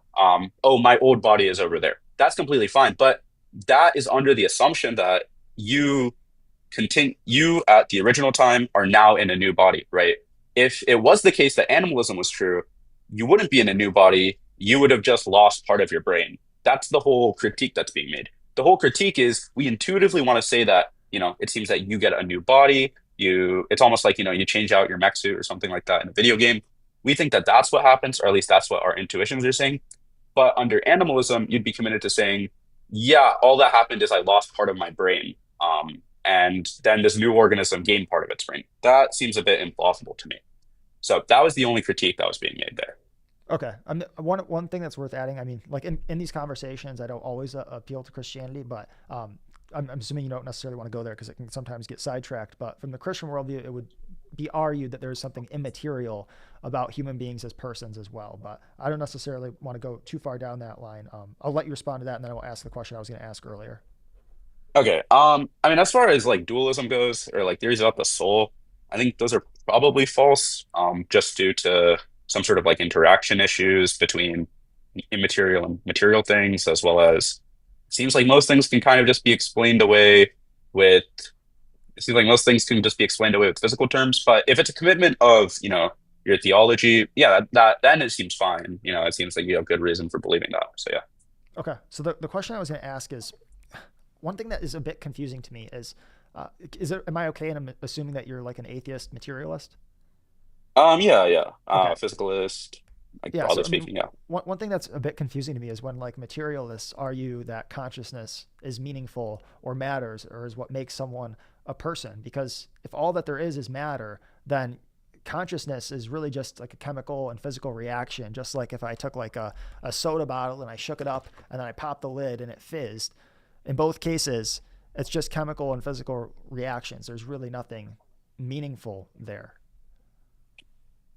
Are you asking me why it has meaning under a physicalist view, or are you asking me like how physical, like if this is an issue for physicalism, trying to account for why consciousness has meaning? I'm just wondering, like, why should the conscious experience of a human being be protected any more than other physical and chemical reactions, like pop bottles that fizz? Oh, well, I mean, that's just going to be because of the nature of the action, right? It's just inherently, guiding, action guiding, right? The same way that, look, if you're asking me why does, like, let's say you feel pain, right? Whenever you have the phenomenal experience of pain, you sort of withdraw from that, right? If you put your hand on a hot stove, you go, I don't like that. You kind of withdraw it. If you're asking me why does that happen under physicalism, well, the answer is yeah, it's a chemical reaction. And if you're asking why should we not, you know, pursue pain, like then it would just be because pain is a thing that isn't to be pursued, right? It doesn't have a to be pursuedness property, right?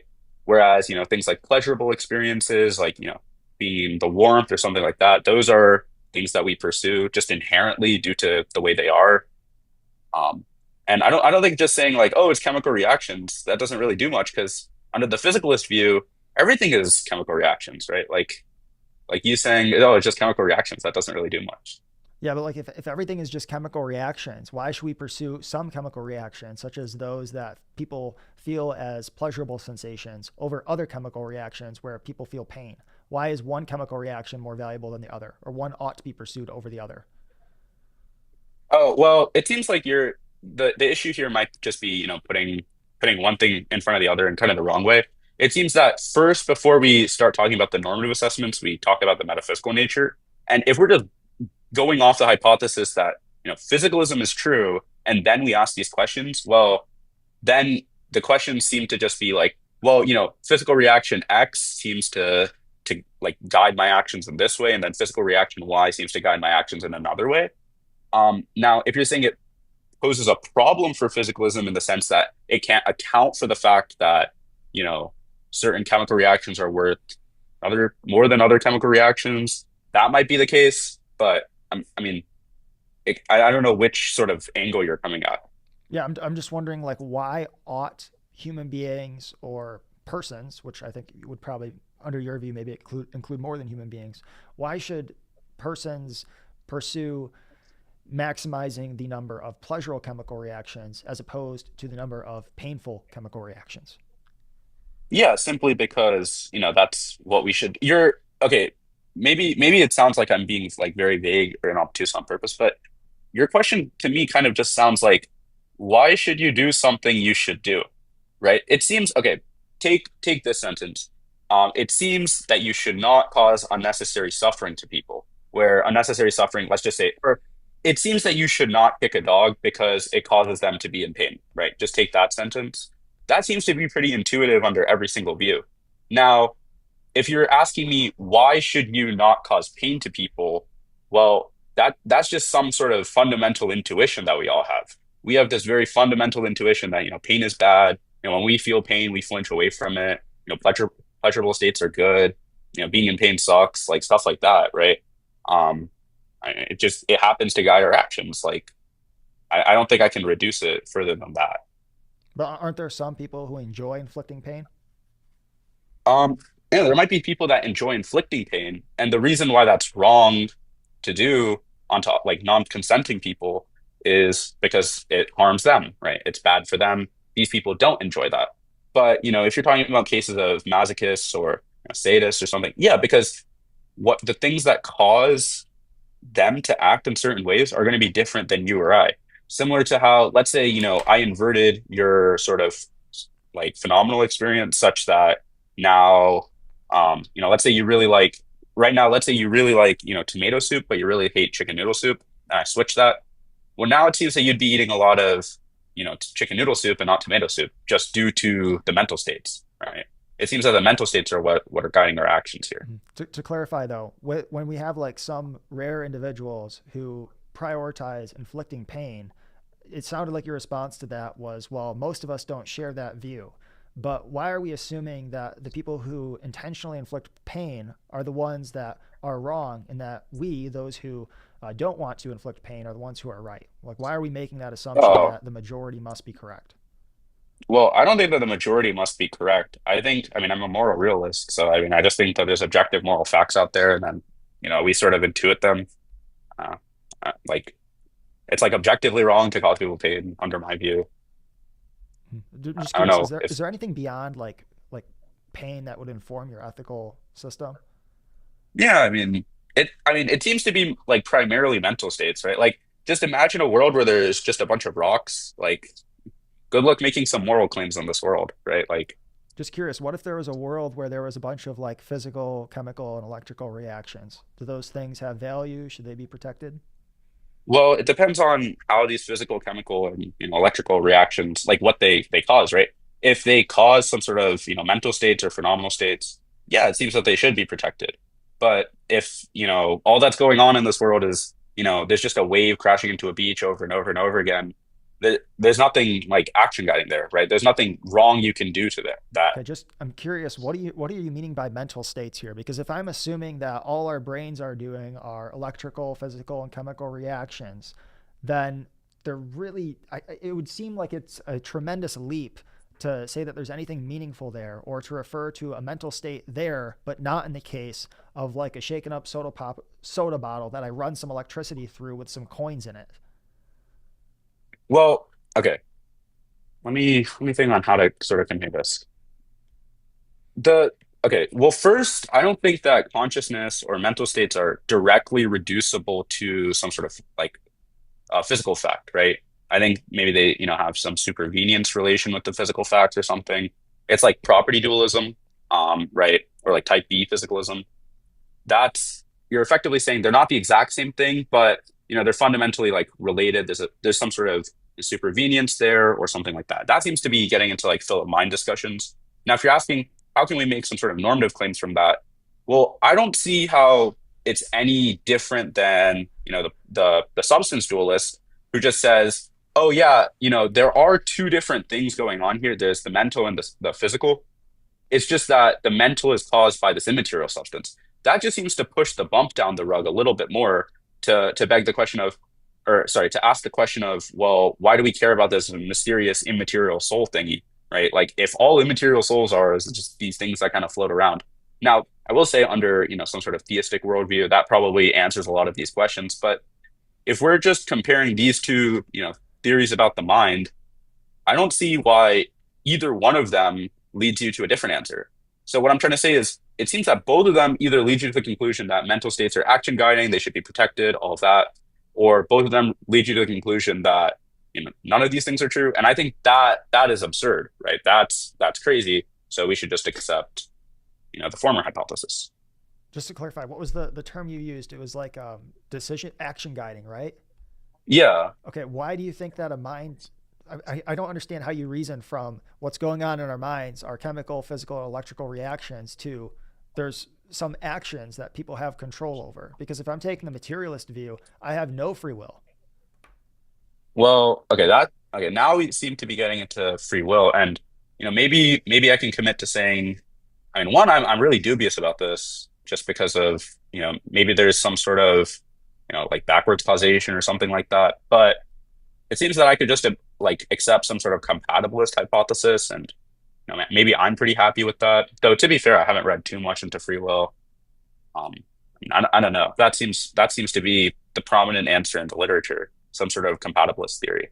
Yeah, but it would seem to me like that's not even plausible. It would seem that if we're saying that all that there is in the world is matter and what's going on in our brains are chemical, physical, electrical reactions, then compatibilism is out. There's no possibility that that's the case.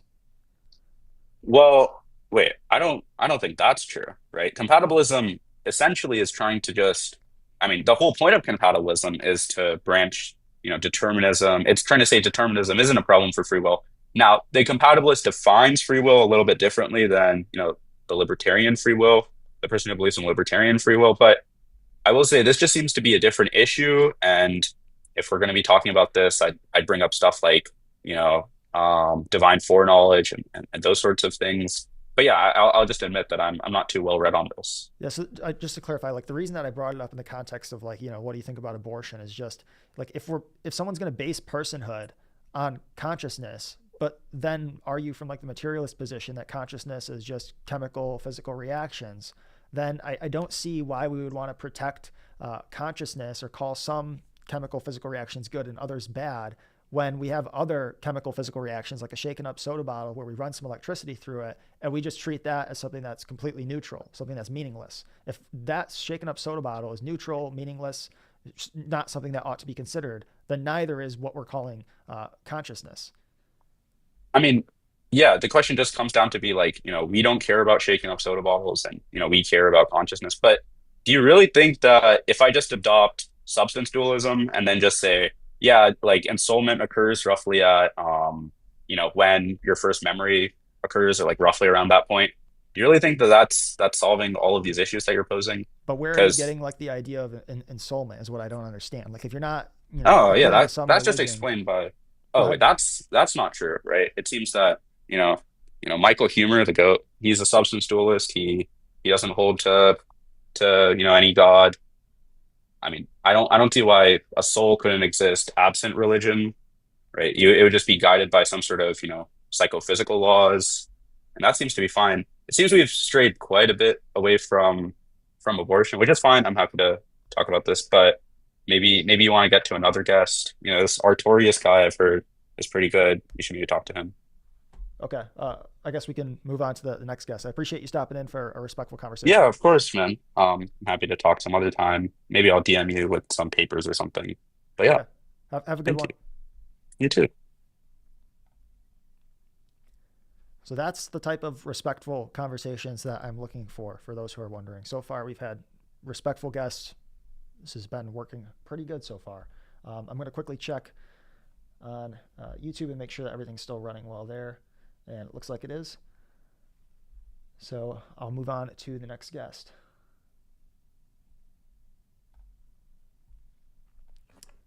Yo, How what's old are up? you? 21, 2004. Okay, sounds good. What do you think about abortion?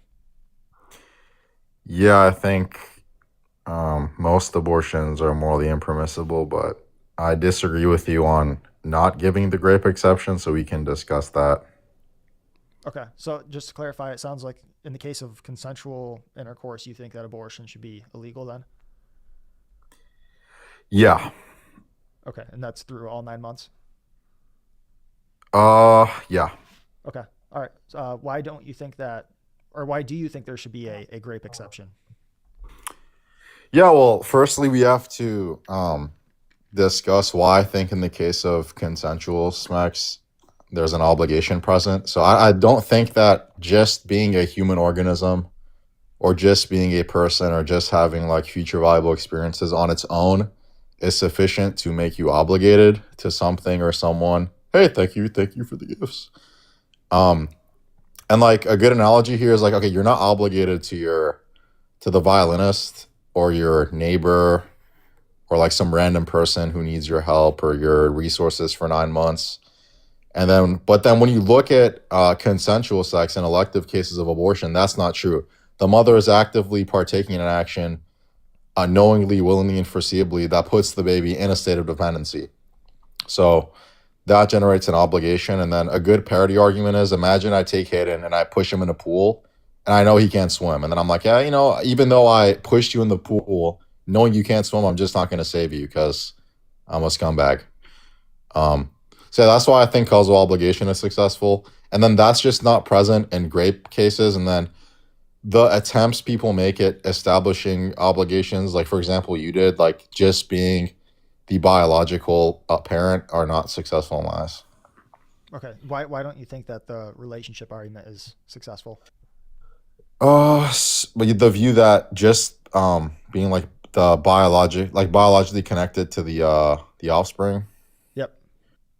Yeah, I mean, just imagine there's a woman and I snap my fingers and I make her pregnant, and then she has to go through 9 months of gestation. I think most people would converge on the fact that you're not obligated there, so that would falsify that view, even though she is the mother. Or imagine like a woman falls asleep and somebody inseminates her with a random IVF embryo or something, and then now she's the biological offspring. I don't think most people think that she should endure 9 months of gestation and like pushing a watermelon out because somebody did this to her. And then also, if you do take this view, like ad infinitum, meaning infinitely, it would seem to be the case that you could do this to a random woman, which is false. So yeah, Okay. that was a little long-winded. Just curious if a woman So- was unconscious for a surgery and a doctor was to grape her, she's unknowingly pregnant, so she never has the opportunity to get an abortion. Mhm. She's stuck in a Yep. snow cabin for 1 to 2 weeks or however long because she's just trapped in there from the snow. She gives birth. Do you think she should be legally obligated to provide basic care to the child, like breastfeeding, for the 2 weeks? Legal obligation. Okay, typically I'm silent on legality because it gets into more, like there's more moving variables there, but morally I think yes, then also legally probably yes. And the reason you are is because firstly, the obligation there is much more reasonable. Like breastfeeding a child is not going to be accruing the same amount of harm to the mother as 9 months of gestation, like the psychological and physical harm, like your organs shifting, whatever. She already has the breast milk, it's already present in her. All the baby has to do is like suckle on the breast for like a minute and then it's over with. So I do think that she's obligated there. You have a reasonable obligation to a person. So that's why I think she's obligated there. Okay, and if the duration was extended, like suppose, I know that these hypotheticals are kind of crazy, but it is. That's what it fine. is. It's fine. I'm used to it. Suppose that like instead of a snow cabin in the United States, she is on a snow cabin in like Antarctica, and they can't get to her for like a year or 2 years. Would you kind of maintain the same thing there, that she'd be obligated to care for that child for that period of time? 1 to 2 years. I mean, so she has to breastfeed it, and then once the baby grows up, she just has to provide it with like food and water.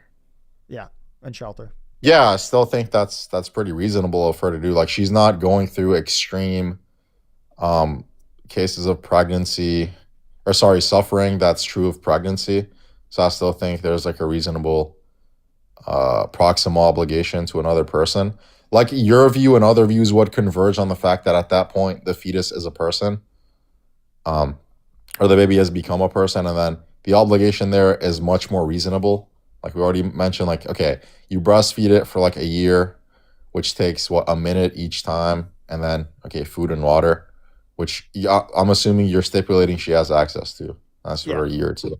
Yeah. Yeah. And we could even, I'm just curious, if the duration, let's just suppose, was extended to 18 years, which obviously would be an extreme hypothetical, but let's just do it. Would your answer kind of remain the same, that she's got to care for the child till it reaches maturity?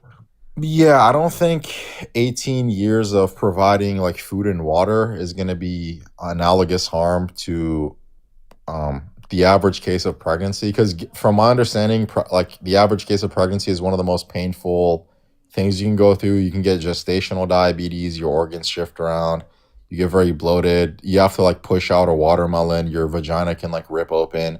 Like my mother had to get a C-section. And then I'm assuming that harm is not being, like that type of harm is not accrued over 18 years. But if you keep If you bake in that it is, then I would say you're like she's not obligated if that sort of harm is being accrued onto the woman. Okay. Just curious, do you think that like the totality of infringement on bodily autonomy and what is being required of the woman, the totality of what's required over those 18 years, do you think that that would exceed what would be required during 9 months of pregnancy in totality? Uh yeah, I think the pregnancy is worse in totality. Really? That's Yeah, crazy. yeah, yeah.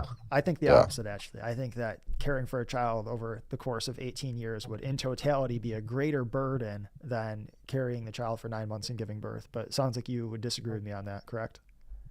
Yeah. Okay. Would it be fair to say that that's interesting? Because usually someone who would disagree with me on that would not, well, usually people wouldn't disagree with me on that. They would argue instead that the intensity of like childbirth and sort of like that last month or two of pregnancy is so high that it would therefore justify it. But I'm probably going to have, I'm going to push you a little bit on like the totality thing. I don't see how you can reason that 9 months of pregnancy and childbirth would be a greater Well, burden than 18 years of raising the child. well, one of them is because of the intensity that you said at the last 1 to 2 months. So it's like exacerbated towards the end. No, I haven't been pregnant before, obviously, Yeah, but me like neither. I'm just suspecting, like based off of what you hear, like talks you have with women, like empirical analyses on painful things human beings can go through, like stuff like that. Um, so I mean, even if it came out that the harm is more on the 18 years, then I'd just change my answer to the hypothetical you gave me, About and the I'd say intensity. it'd be fine. Yeah, yeah, like if it were true, like if it were true, then she would not be obligated to feed the child that was conceived via grape.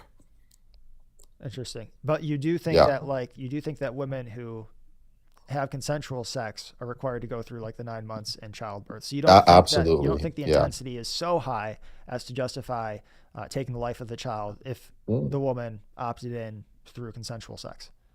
Yeah, well, but because remember, like in cases of consensual pregnancy, the woman knows Yeah. the consequences of having consensual sex, even if there's like a 1% chance. And then like the parody argument I like to make is, okay, imagine I have the touch of unaliving.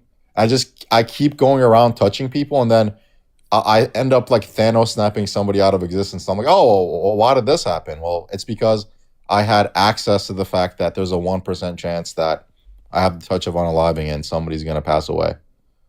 So that's like the same with the pregnancies that happen during consensual sex. Like the woman knew that there's like a 1%, 0.5%, 0.1% chance she's gonna get pregnant, that the fetus needs her body for 9 months, and then she's just being negligent, and then she's depriving her child that she conceived consensually of very robust, future valuable experiences. Yeah. Okay. I don't know if I'm going to be able to convince you because it sounds like where our difference lies is you think that the care that is provided during the 9 months of pregnancy is so intense as to override sort of any rights that the child might have. But it sounds like you do think that, well, actually, okay, this would be a way to clarify our difference here. Do you think that someone who is a stranger to a child, a newborn infant that they find in the Mhm. Antarctic has a moral obligation to raise them for 18 years? So let me just get this straight. So there's a random child I found in the Antarctic, and then it's like, okay, I have to take care of them for 18 years. I would ask you, like, how much of my life would I miss out on? Like, am I gonna lose a bunch of money? Is my family gonna like suffer because of this? The Like, are same, my the same as the woman who was unknowingly pregnant from grape. oh, the same amount of harm is gonna be accrued? Like, if I take care of this? Oh yeah, then I'm not obligated. Definitely not. No, I'm talking like for the 18 years. Oh, the same amount of harm. 18 years of like providing shelter, food, water Yep. to like this random baby. Would I be Yeah, like obligated to them? basically the question No. is, does the woman who got pregnant from grape Mhm. have the same obligation to the child as a total stranger, or does she have more obligation towards the child by virtue of the relationship? No, it'd be equivalent. Like, because remember, I don't accept the principle that if you're biologically related to something, then you're obligated to it. So you would say that Yeah. like a stranger who came across a newborn in the Antarctic also has to raise that child for 18 years. Um. Uh. Well, I don't remember. Did I say that the woman is obligated in the case you gave with the 18? I think I. Yeah. Well, okay. Well, if it's just like providing water and food, and then like you have like reasonable access to those sort of things, yeah. But if I'm taking like if I'm the person in Antarctica, okay, like I'm a college student, I don't have like a whole lot of money. It would like make me suffer immensely to take care of this child for 18 years. Like I wouldn't do it if I'm answering in good faith. Okay. But what if like it was your child by grape? Like you were a woman, you got pregnant by that. Then would you? Would you think you would have a greater responsibility to the child by virtue of your relationship? So okay, I'm the woman who got raped, and then I have to take care of I'm snowed in. I have to take care of. Okay, so I mean, dude, the questions are gonna come up to okay. Do I have like how reasonable is it for me to provide it with food, water? Like how much am I gonna suffer as a result of taking care of this baby? If I What suffer I'm trying to get immensely, at is, no. I'm just trying to see if you think that someone who is the biological mother of a child but who didn't conceive the child in consensual sex, if you think she has a greater obligation to the child than a total stranger. I'm trying to see like if you're No, really no, believe no. that. Like just the fact that something is your offspring, I don't think generates those sort of obligations, though. But I mean, I do have some questions for you. Like, if Okay, yeah, go ahead. okay, so here's one of the reasons I give the grape exception. This is like a thought experiment that was used to debunk pro-life arguments. It's called The Violinist by Judith Yeah, I'm Jarvis aware of it, Thompson. yep. Yeah, like okay, imagine you wake up and you're hooked up to me, Artorias, and then you have to stay hooked up to me for 9 months, and then you are going to suffer immensely. Hayden's going to lose his job. As a byproduct of that, your family's going to have less money. Your wife and kids are going to suffer. But if you end up disconnecting me from you, I'm going to die, and you know that. Would you stay connected to me for 9 months, or would you? I don't think that I should be legally obligated to stay connected, which is really But like morally speaking, morally I care about the speaking? moral. Yeah, I care about the moral part, not the legal one. Yeah. Interesting. Most people care about the legal one, but morally speaking, if the question is like, what is the right thing to do? Yeah. If it's however long, like the violinist thing, which usually is like 9 months, I would say like, yeah, like the moral thing to do would be to love your neighbor as yourself. So I would say like the moral thing that I would want to do would be to care for the violinist. But actually, let me Okay, clarify. cool. In the situation you mentioned, did you say that like there was going to be great harm to family or? Yeah, because like remember, like most women when they're pregnant, they can't work and stuff, so they're not generating money. So that we're just baking that into the hypothetical. So okay, like yeah, like you're gonna sit there hooked up to me. You're not gonna be able to generate money for your family. You can't like drive your kids to soccer practice. They're gonna miss their dad. But I think they can still come see you, but you're like immobile because you're hooked up to me. Yeah, I mean, you can. It'd be reasonable to weigh like what the cost would be, the opportunity cost of staying hooked up. So like if the opportunity cost of staying hooked up was that I couldn't go get food for my kids and my 4 kids die, then like no, I'm not going to. No, it's not that. It's not But that. if It's just that if they. it's not an unreasonable Yeah. burden in the sense that I just miss out on like being able to get like a boat or a truck or go camping for 4 weeks or whatever because I'm stuck in the hospital for 6 months, then the course of action I would want to take would be to remain hooked up. But I don't think I should be legally required. But I will point out this obviously only applies in the case of grape because in all the other cases it's Yeah. linked to the sex. One Yeah, I thing, mean, though, so I mean, I think we just Go ahead, yeah, go fundamentally ahead. disagree with that, but like we both end up being pro-life. But then the other question I have for you is, you think that like just being a human organism, like just the fact that the mother has a child and the resulting offspring is like a human organism is sufficient to make her obligated to the pregnancy. So this is the last question I have for you. So it's if a woman was pregnant with a partial molar pregnancy, do you think she'd be obligated to it? And if you don't know what that is, I can kind of explain. You can explain it. My understanding with partial molar pregnancies is that there's no longer an organism there because something failed so catastrophically during the course of development that there's not integrated functioning anymore. Well, my understanding is that the resulting offspring is Homo sapiens. So it's when 2 sperm cells inseminate 1 egg, and then there's a triploid set of chromosomes, and then there's just like placental overgrowth. And actually, this is interesting. In less than 1% of cases, there is a viable fetus that's present, and sometimes the doctors are able to save it. But like most, like 99% of times, that's not true. You can Google what it looks like really quickly. It's like essentially a sack of meat. And like this is an argument I typically use against like people that take your view like animalism or whatever. Like okay, let's assume that it is a human animal, right? Like, do you think that'd be sufficient to make like a grape victim or something obligated to it? Well, just to clarify, I don't think that we disagree on what a human organism is because you're pro-life from conception as well. I did just look up in Perplexity if a partial molar pregnancy is an organism, and it said a partial molar pregnancy is not considered an independent organism in the biological sense, even though it arises from fertilization and may include some embryonic or fetal tissue. So like one thing that's important to keep in mind is just because something has human DNA doesn't make it an organism. So like a good example is if I cut off like some cells on my finger, those cells aren't an organism, even though they have human DNA. So like what would make an organism would be parts working for the good of the whole, organic unity that can be lost in the course of development.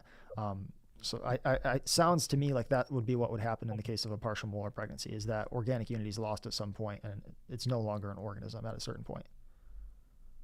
Okay, organic unit. Okay, so for me, it's like I think I don't know much about the sciences. I can't tell you whether or not it's for sure offspring or not. But how I rationalize it is okay. Like you know how it's like the pro-choicers want to say, oh, it's a fetus. Fetus is not a human baby. It's like, okay, like you take down the line of reasoning. Two human beings procreate, and then okay, what's the resulting offspring gonna be? It's not a donkey. It's not a banana. It's a human being. So that's how I'm thinking about it.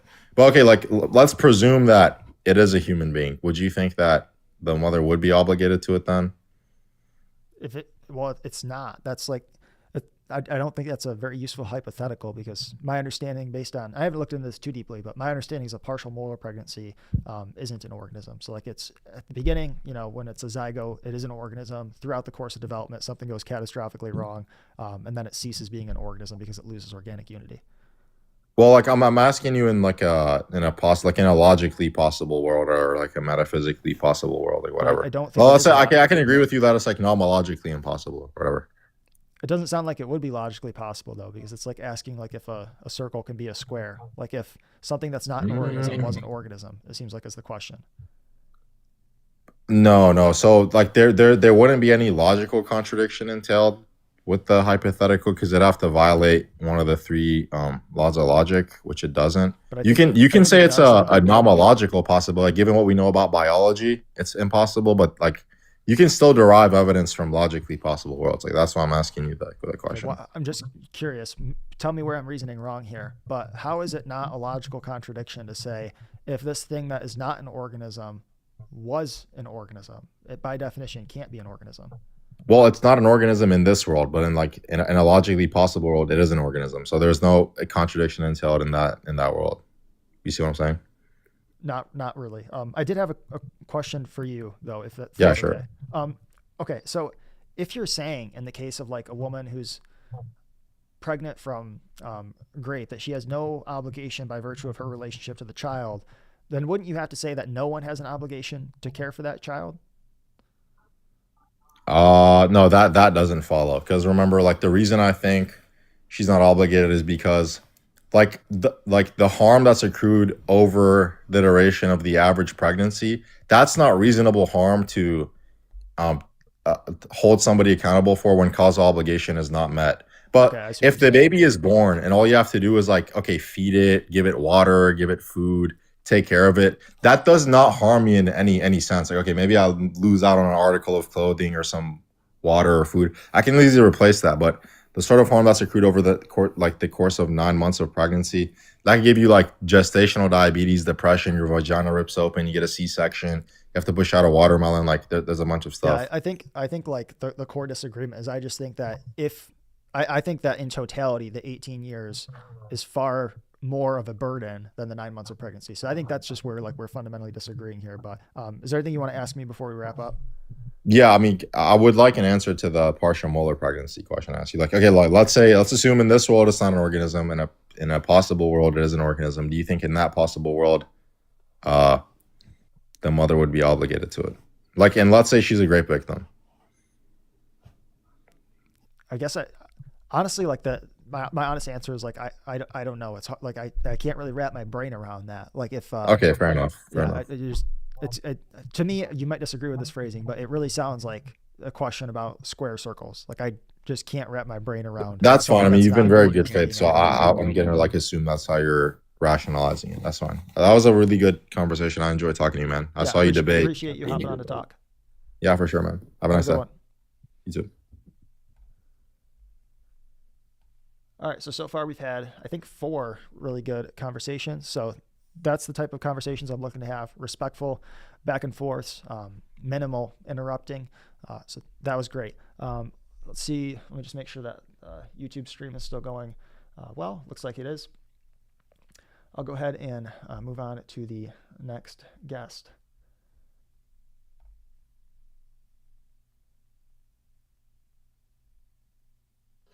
Hi, how old are you? What's up? I'm 22 years old. I'm sorry. I'm 22 years old. Okay, what do you think about abortion? Well, I don't agree with abortion. I believe that abortion is fundamentally wrong because it's the unaliving of a human fetus and it's a human organism that deserves to live. Because I don't believe that you should be able to unalive human beings if they have some sort of potential impact on the world. Like, every single human being has the potential to be able to give something to the world. And if you're trying to deny human existence, basically something to be able to change society, I think you're doing something incredibly wrong. It's also immoral to try to basically take away lives. Okay, so, sounds like we agree. It also sounds like there's some echo in your background. So is it okay if I move on to the next guest? Sure. By the way, I see your videos. I think you're like the smartest person I have ever met of the right. To be honest, you seem even smarter than Charlie Kirk, to be honest. Okay, thank you. Appreciate that. God bless you. Okay, have a good one. Fine. All right, move on to the next guest.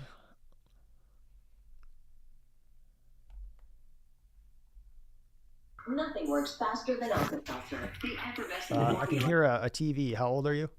I'm sorry, I'm 23. Okay, what do you think about abortion?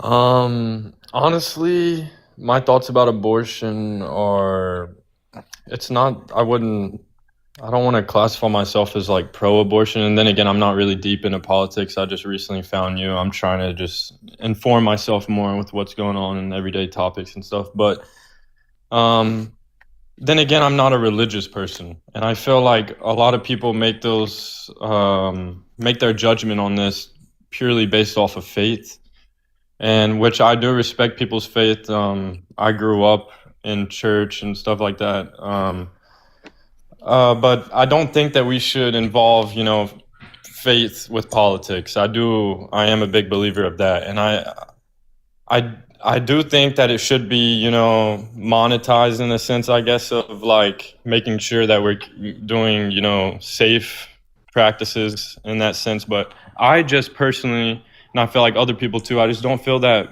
personal, moral, like it's not as morally wrong, I guess, in a sense to me. But then again, that might be because I'm not faithful. But then again, I do feel like I'm pro-life at the end of the day. Okay, what do you mean by that? You feel like you're pro-life at the end of the day? Because I feel like I just personally feel like that I just don't really see it as like human life yet, and especially in that like first trimester, I guess, like just from like a regular guy's, point of view, someone who's not really deep into this, I just don't feel like it's as like murder, I guess, like murdering a human being who's here on Earth right now, Okay, just curious, would you agree with like the scientific literature that a human organism exists at conception, even if maybe you don't think it's necessarily a person or someone who's worth protecting? Would you at least acknowledge that like it is a living human organism from conception? I would, yes. Okay. I would agree to that. And so is there a point at which you think, it sounds like you said there is a point at which you think it would be murder. Do you have kind of a rough idea of what you think that would be? Especially like, I feel like just later on in the pregnancy, I've always heard, I'm not for certain, but I've always heard that, like first trimester, like anything after that, because then I feel like there's some moral, and then I think that it becomes dangerous at that point. Not only like, I mean, I think that it definitely needs to be, like the government needs to have, like monetize it, I guess, in a sense. Just to clarify, what do you mean by like monetize it?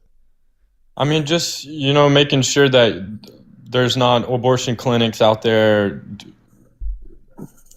having practicing abortions after the first trimester, or, you know. Yeah, so like placing a limit on it or regulating it, right? Yeah. Okay. Yeah, so I'm going to go back to kind of something you said towards the beginning, which was that you don't think we should be mixing religion with politics. The thing that I think is sort of incorrect in the reasoning there is ultimately everyone is going to have beliefs about the world, and those beliefs about the world are going to influence how they legislate. For someone who's in Congress or as the president, it's going to influence the way they act in their everyday life, what they think is moral or immoral. And so if we're going to have laws, we're going to want them to reflect what is moral and what is good. And in order to know what is moral and what is good, I think we would have to have an objective standard for morality and for goodness. And I think if we reject the existence of a God or the existence of God, then I don't really see how we can get an objective sense of what is good and what is evil. Yeah, I can get that, but I mean, we live in a country mixed with all kinds of different religions too, So, I mean, those could cross over, and I just feel like, I mean, I'm assuming you're Christian, I guess. Like let's say you're Christian, and there's like another religion that maybe crossovers with yours, and they're involving that now in politics, since that person who got elected is that religion. So now they're going to implement their religious beliefs like on you. In that sense, I see what you mean by like the morals. Like I'm not a religious person personally, but I still feel like I have morals, and a lot of those morals I can find, in the Bible too. But that's without, having a connection with God, I guess. Yeah, the thing is, it's kind of inescapable that we're going to impose morality, because every law is going to impose a moral decision on the populace, right? On everyone who's living in America. And so you are right that there is going to be competing sets of interest within the legislator, the people who are writing the laws. There's going to be people in America right now, there'll be people who are Jewish, Christian, Muslim, and atheist who are all elected officials and are going to be writing these laws. But there will, at the end of the day, be one set of laws that is enforced sort of on the populace. So it's inescapable that we are going to enforce a moral code. That moral code could be Christianity, if it's the case that you had a bunch of Christian legislators who are predominantly writing the laws. It could be the case that it's based on Islam, if you had Muslims who are predominantly writing the laws. It could be the case that it's based on atheism, if you had predominantly atheists who are writing the laws. But there is going to be a code. So I just think that it makes sense, like, if someone says that they're a Christian, which I know you said you're not, but I am, it would make sense that I would want to advocate for that being the code, right? Yeah, I mean, I guess I could understand that, but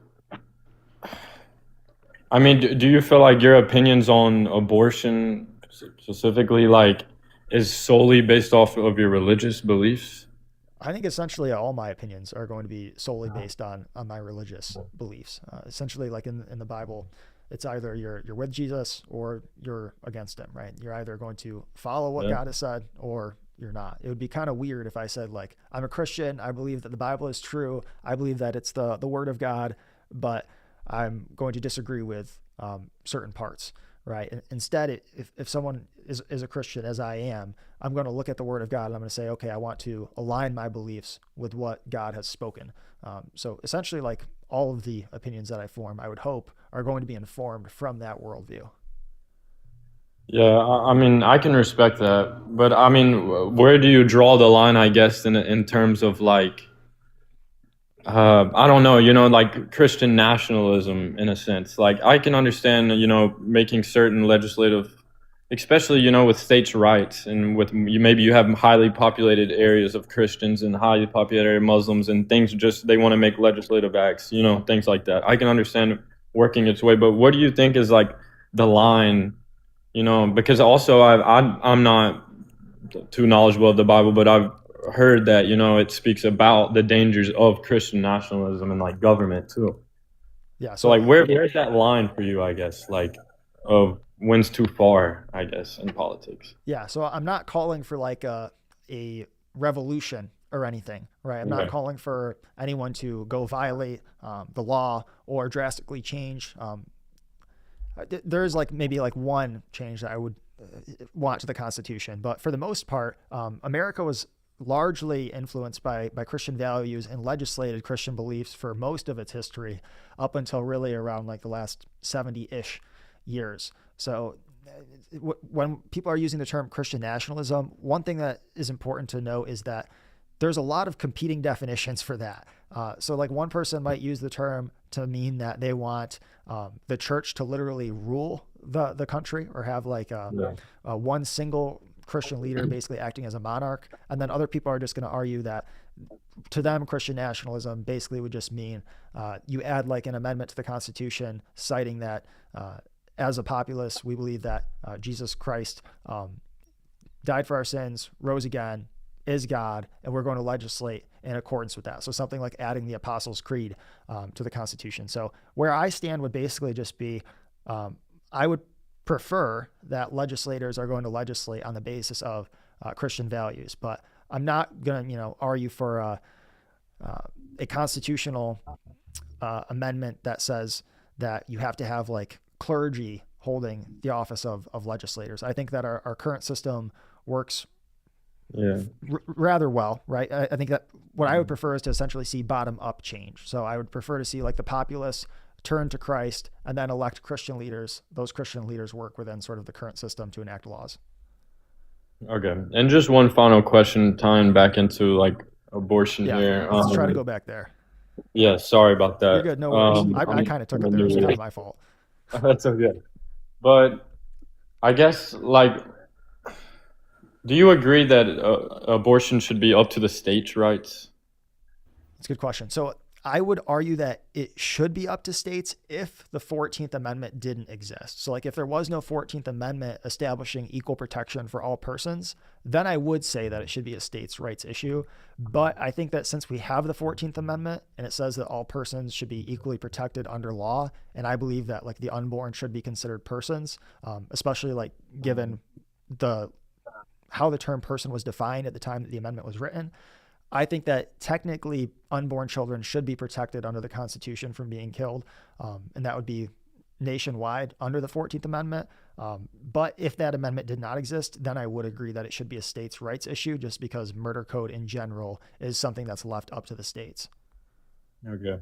Yeah.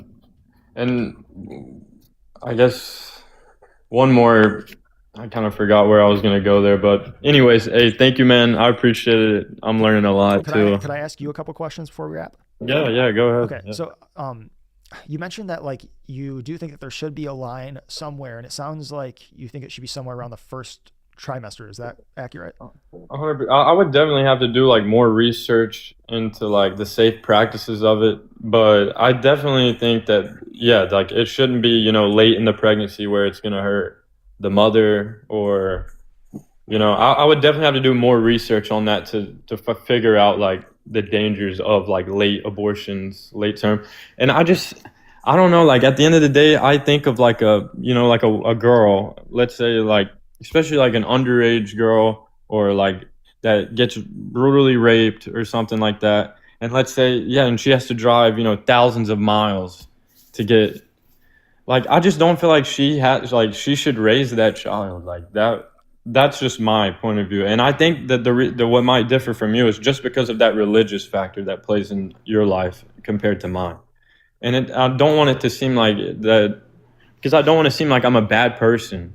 Like, I just don't see it the same way as you, as like murder, killing a human being. Like, I don't think it's really a life yet, to be honest. Like, even with the cells, because there's tons of like plants are living cells, organisms, but I don't value it. Like, like from just like a regular guy's point of view, obviously I think you're way more intelligent on this topic and stuff like that, but that's just my point. One thing that I think was interesting there though is like the use of a minor in the situation. And the reason I think that it's interesting when people bring that up is because in general, I think when we hear about situations like that, obviously our heart goes out to the victim of rape in that scenario.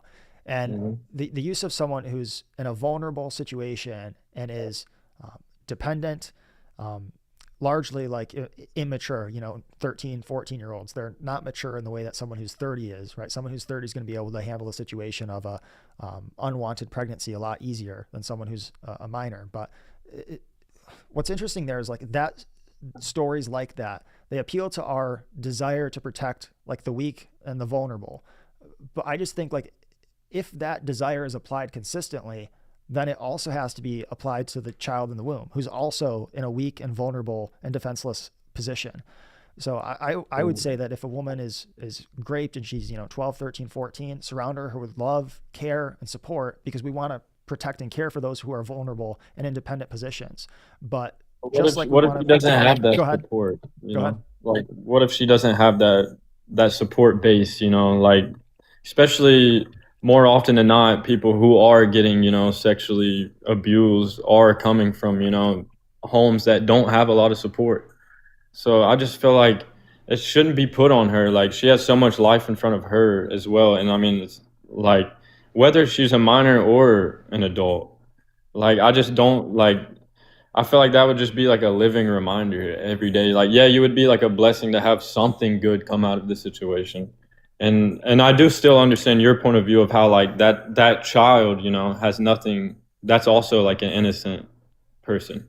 But I think I just don't see it as like as much of a life, I guess you could say, as like the mother, if you could.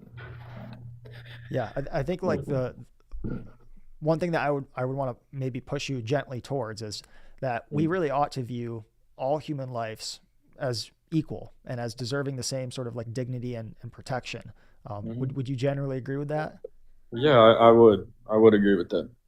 Okay, so I just think a consistent application of that principle would mean that we also have to look at the child in the womb as an equal to the mother and to everyone else who's a human being. I can somewhat understand that. Like, it's definitely like abortion is definitely one of those topics where like I just can't like figure out, I guess, because like in some cases it's just very like I want to hear about the case, because like I just don't want like a woman. And then again, like I just feel like if you do agree, we're better if it's just pro-choice. I feel like, because if you don't agree with it, then okay, like your values, we respect that. You won't do that. But I do understand that you feel like you're advocating for like people getting murdered, but I feel like a lot more people involved with the church could advocate for like all of these mass shootings and like hunger and world hunger, like other things, other valued things that are talked about in the Bible. Yeah, just one thing that I think is somewhat worthy of noting is every child in the U.S., I'll say like essentially every child, but practically it's pretty much everyone that is placed for adoption through domestic infant adoptions, like at birth, will get adopted. So like the typical process would be that if a woman has like a pregnancy that was unexpected and that is unwanted, she actually gets to take in like a bunch of family booklets from the parents who are wanting to adopt, and then select who she wants to place the child up for adoption with, like which family she wants to give the child to. So, I mean, when it comes to Christians and people in general, because not everyone who adopts is Christian, but many of them are, kind of stepping up and trying to fill gaps and help out for people who are in vulnerable situations. I mean, when you look at like domestic infant adoption, I think it's a great example of Christians who really are stepping up and trying to help these women. Yeah, I mean, I can definitely, that's very respectable of them. I feel like at the end of the day, I feel like we don't view it the same as like as much of as like a murder, in that sense of like murdering I feel like that would be different, like just comparing a fetus like to a living human being and like murdering it. I feel like I would value that as like worse, I guess, at the end of the day. But it's not that like I don't want people to have abortions in that sense. I definitely don't think like, I think like two, let's say like young people, have a night out, make a mistake, and they're find out that she's pregnant. I don't think you should have an abortion in that case. But I do know that people are going to think very differently than me. So I want options to be there if they're going to do it. And I would rather them have like a safe option to do it, I think, than to, push to these illegal measures, like, and where it becomes inhumane for me personally. Like, Yeah. So one note on like the idea of like safe abortions is in 1972. So this was the year before Roe v. Wade was passed. The U.S. Center for Disease Control estimated that 39 women died obtaining illegal abortions out of 130,000. So like the actual chance of dying from an illegal abortion historically in the U.S. is like extremely low. That said, when was this study taken? this was 1972 U.S. CDC. So out of an estimated 130,000 illegal abortions, 39 women died. So out of an estimated 130,000. So like the actual like chance Do you of dying. think that number would be higher today? No, than I think it'd back probably then? be lower today. Okay. But I just didn't know. I didn't know if that number would be higher today, just because I feel like back, especially then, I feel like it was definitely more of that. You had more people involved in the church, more religious values, like throughout. Oh, I'm sorry. I think I misinterpreted your question. When you said, do you think that number would be higher today? I was thinking you were saying like the rate of deaths, like per capita, like per 100,000. It sounds like you're saying the number of illegal abortions, the number of people like violating the law to get abortions. I do think that the total number of women getting illegal abortions would be higher today than in 1972, where an abortion ban passed. Okay. But All right. just to clarify though, I also don't really think that we should necessarily be considering how safe it is for women to get abortions, because to me, from my perspective, reasoning from pro-life from conception, that kind of reasoning sounds like it should be legal for bigger people to murder smaller people, because otherwise the bigger people could get hurt. Yeah. I could see that point of view. Man, I really appreciated our conversation. I love hearing like your point of view. I appreciate how you keep it respectful too. I'm like a new watcher here, but yeah, man, like I appreciate you having me on. This was great. Yeah, I appreciate you hopping on. It was a great conversation. All right, man. Appreciate it. Have a good one. You too. Take care. All right, that was a good conversation. So again, we've had really respectful conversations so far. I'm actually quite impressed with the guests that TikTok has been giving me. We're pretty much 5 for 5 on great guests so far. So that's very good. Let me go ahead and bring up another guest here.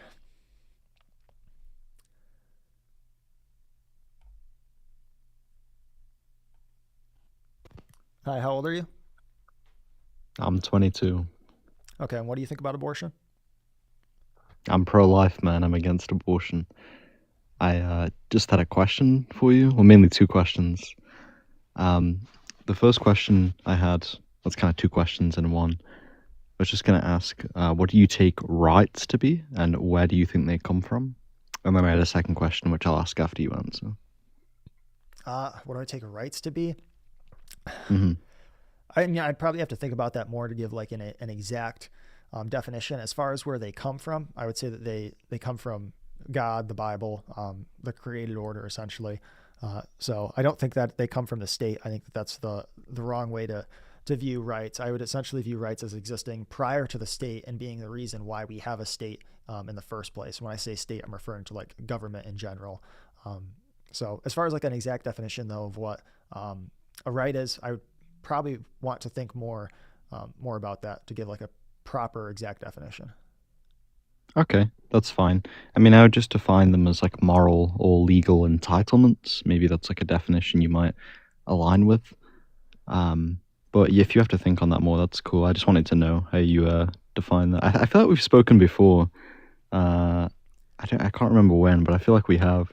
I remember seeing your debate against. I saw you years ago on YouTube. I saw you debate recently against Charlie Kirk, rest in peace, where you brought up the point about how women who have ultrasound still go through the abortion.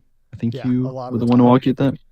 Yeah, because I also am actually somebody who like agrees with you that I think that although many women are victims to abortion, I feel like sometimes a lot of pro-lifers almost disregard the knowledge and like forethought they actually have when they do the abortion. Like I think more people actually know what they're doing than people like pro-lifers often say. So I think it's important we make clear who's the real victim. You know what I'm saying? Yeah. Yeah, I agree with that. Absolutely.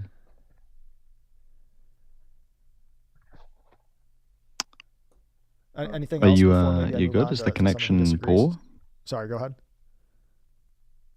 Oh, I think the connection was just pretty laggy, but I think it's good now. Yeah, no, that's pretty much it, man. But I appreciate you having me up, and hope you have a good day or night. Okay, Yeah, thank you. Appreciate it. Have a good one. bye bye. See ya.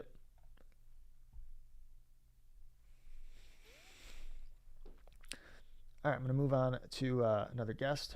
Again, only request up if you're looking to have a respectful conversation, as all of them have been so far. So far, everyone's been doing a great job on that.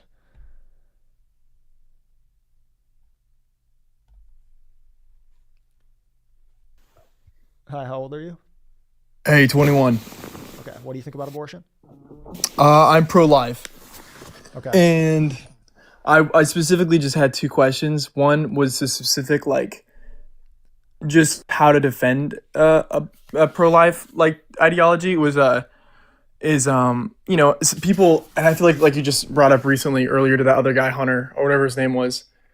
But I've been in this like situation where I feel like I didn't know exactly what to say specifically when they kind of do that, like, oh, there's this person that got raped, and like either it's the safer way for this person to get, because they're like a minor, like you said, and like they get like, in that situation, how do I defend it as a person that's pro-life?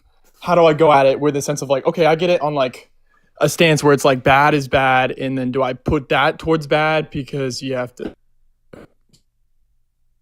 save the kid, or how do I defend that as a person that's pro-life?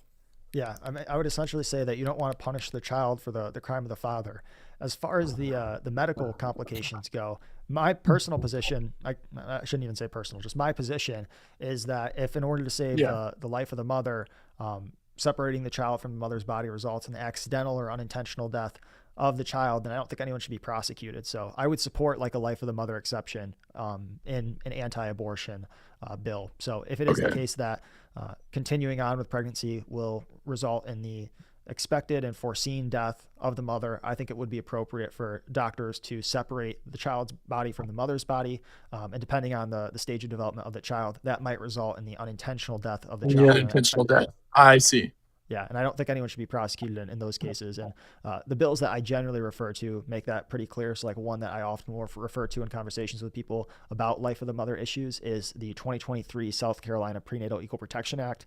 That one has language that I think is pretty explicitly clear about if saving the life of the mother results in the accidental or unintentional death of the child, no one's prosecuted. So that's one that I refer to when people want kind of like proof that you can design a. Can you tell me again? Sorry. Go ahead.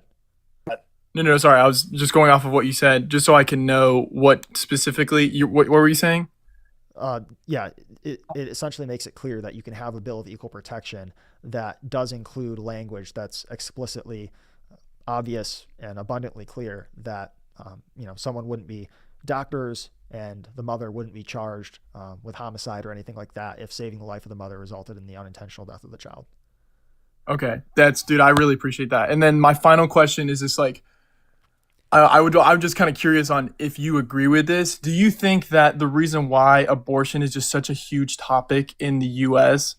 is that just because of our society, as a society's thoughts on like where we are financially, like where I feel like to be like comfortable in the U.S., people think that they need a huge amount compared to like, let's say, I mean, this is why I realized, I was like, let's take India into play. Like people are like really poor situations, poor society, poor, work from like, I mean, these crazy hour work weeks in India to barely get by, but they praise any birth, even if it's like not a marital birth. It's like, oh, you're having a baby. That's awesome.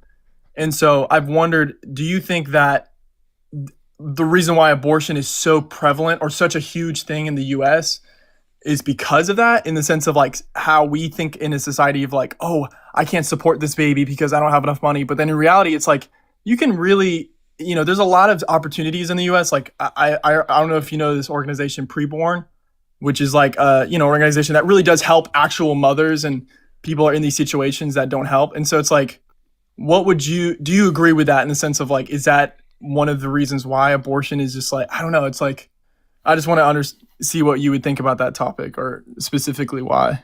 Yeah, I mean, Americans today are far better off than they were like 80 years ago, 70 years ago, 60 years ago. So it's not as though we're in such an unaffordability crisis that it therefore would justify abortion or anything like that. I think generally the rise in abortions from, say like 1950, 1960, when it was illegal, to now is, number one, like largely a result that it's legal now.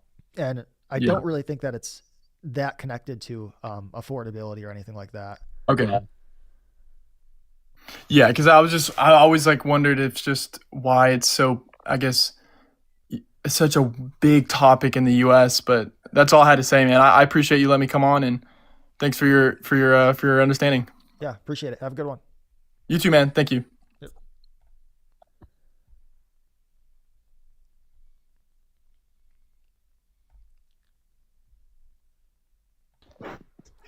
Hi, how old are you? Hello, 20, located in New Jersey, 2005. Okay.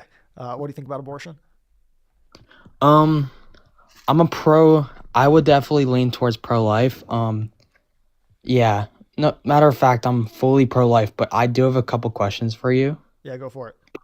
that might be a little bit different from your opinions. Now, another pundit, that I saw, Andrew Wilson, he states that even though he is also pro-life, he thinks in order for better political alignment, because the left exists, that would probably be best for our alignment, like our moral alignment, that we allow abortion on grave cases. And I want to hear your thoughts on that. From a political perspective, he's probably correct. Just generally, if you support an exception for that, you're probably going to do better politically. So he's not wrong about the political calculation. My general position is it's important, like in conversations about what abortion policy should be for politicians, to distinguish between what like the morally correct position is and what like the politically correct position is, because they're not always the same thing. So like a good example is I think it would be reasonable for a governor of a state to take into account national politics if somehow an equal protection bill made it to his desk. So like suppose an equal protection bill passed the House and the Senate within a given state, so not nationally, but within a given state, and he's now looking at it, it doesn't have any exceptions. I think it's appropriate for him to actually take into account what the implications would be on the next like federal election, because in doing so, he's serving his constituents really as well as he can, including the unborn ones now and in the future. Because if he does the political math and he knows that if he passes this, even though it's just within one state, it's going to have such prolific consequences across the nation that in like 2 or 3 years, a Democratic president is going to come into office, and there's going to be a sweeping of the Senate and the House to go towards Democrats, and they're going to pass a bill that makes it so that he can't do anything in his state about abortion, because they'll essentially re-enshrine Roe versus Wade as law, and then he can't do anything. He can't do anything before viability. It would make it so that abortion would essentially be legal in every state at the very least until viability. Well, then he's just making he's not only making a political calculation, but he's also best serving his constituents, because in 4 years or 3 years, when there's suddenly people who are then pregnant, they're going to be probably a lot more likely to get an abortion if it's legal in his state up to 20 weeks versus if it was restricted at something like 6 weeks, or if it was restricted by shutting down all the clinics and the person has to go locate, go to another state at a certain gestational stage when she can't just use the abortion pills or something like that. So I think it's fair to take into the to account the political nature of politics. Yeah, that is true, because truth be told, even though like, let's say me and you, we're both Christians, and it's our preference that we legislatively vote towards what is pro-life, sadly the reality is not everybody holds those specific beliefs. So it definitely would probably, considering that, it would probably be the best political position to hold, just because it can definitely compromise with more people, especially people that more so leans towards left on social issues. Yeah, I do think though, even though politically it can be a smart move in certain cases, I do think that if a governor or legislator signed a bill that had that exception, that he or she should sign alongside it a public statement that abortion is just as immoral in the case of rape as it is in consensual sex, as in children conceived from consensual sex. So I think it's important to not mislead the public by, you know, passing a bill that has that exception and not putting out a public statement alongside it, telling them that it's still morally wrong in the case of rape, even though politically we just can't get that done right now. Yeah. So like this is actually a cool conversation. So do you think, considering that, like say like alongside, let's just say boom, we go with that view for like the state of Michigan, for example, hypothetically. Michigan goes for that state of view, but we actually add incentive, even though like a lady is great, for example. Of course it's very tragic. But what if we actually like incentivize the person to have the baby? Like give them like actual incentive versus the option of give them the option, but give them incentives. Do you know what I mean? What's your thoughts on that? I just don't think that would provide really any advantage politically. I don't think that pro-choicers would vote for anything along those lines, because I think in their mind, they're not going to want to influence a woman's decision one way or another through governmental policy as to whether or not she gets the abortion. So I don't think that it would be helpful politically. Like, I guess technically pro-lifers might be able to get it passed with all the pro-choicers voting no. That's technically possible. But I don't know. I haven't thought of that, so maybe that'll be just something that I'll have to consider later. But my initial inclination is that no pro-choicer would ever vote for that, and it feels kind of weird for pro-life people to vote that into law, just given the fact that it is murder. And so now, instead of like outlawing murder, we're incentivizing people not to do it. It feels weird. Granted, so does bills that don't completely abolish abortion. So like it also feels weird when you have a bill that ends all abortion except those in the cases of rape. But I don't know, that's an interesting hypothetical. So I'd have to probably think about that more to give a clear answer. But Yeah, I understand you. Oh my gosh, I had one other question, but did I forget? Give me 1 second to think, and if not, I will hang up and let you move on to the next person. Okay. Yeah, I forgot. But if I like run across it again and you're doing another one of these lives, maybe I'll stop up and maybe I'll run it past you. But thank you for having me up. I hope you have a good day, all right? Yep, you too. Have a good one.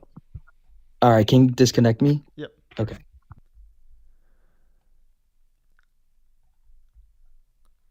All right.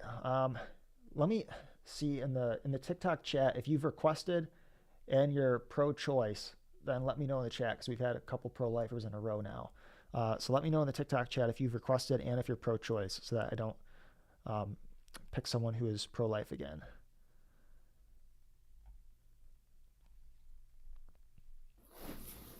Hello. How old are you? I'm 23. Just real quick, it sounded like there was an echo after I spoke on your end. Okay, I'm speaking. Do you hear an echo? Okay, I think it's gone now. Yeah. So what's your position on abortion? So I'm leaning pro-choice. I'm not fully passionate. I'm not fully decided, but I do have an argument. So Okay. Yeah, go ahead. okay, so my argument is that not all life, including all human life, is equally valuable, and that is why abortion can be permissible, because it's not all equally valuable. And I assume your position is that all life is equally valuable at all stages. I mean, I don't even know if someone would necessarily have to have the position that all life is equally valuable. Someone could just have the position that all human organisms are sufficiently valuable to have a right to life. Oh, okay. I wasn't expecting you to say that, so now I don't know. Okay. So all life is sufficiently valuable. Yeah, I mean, Okay. I'd probably go as far as to say that all human beings are equally valuable. But I mean, someone doesn't even have to hold that position to be pro-life. They would just have to hold the position that every human being is sufficiently valuable to have a right to life. Okay, so what makes a human's life valuable? That they're made in the image of God. That they're a human being. Okay. Okay.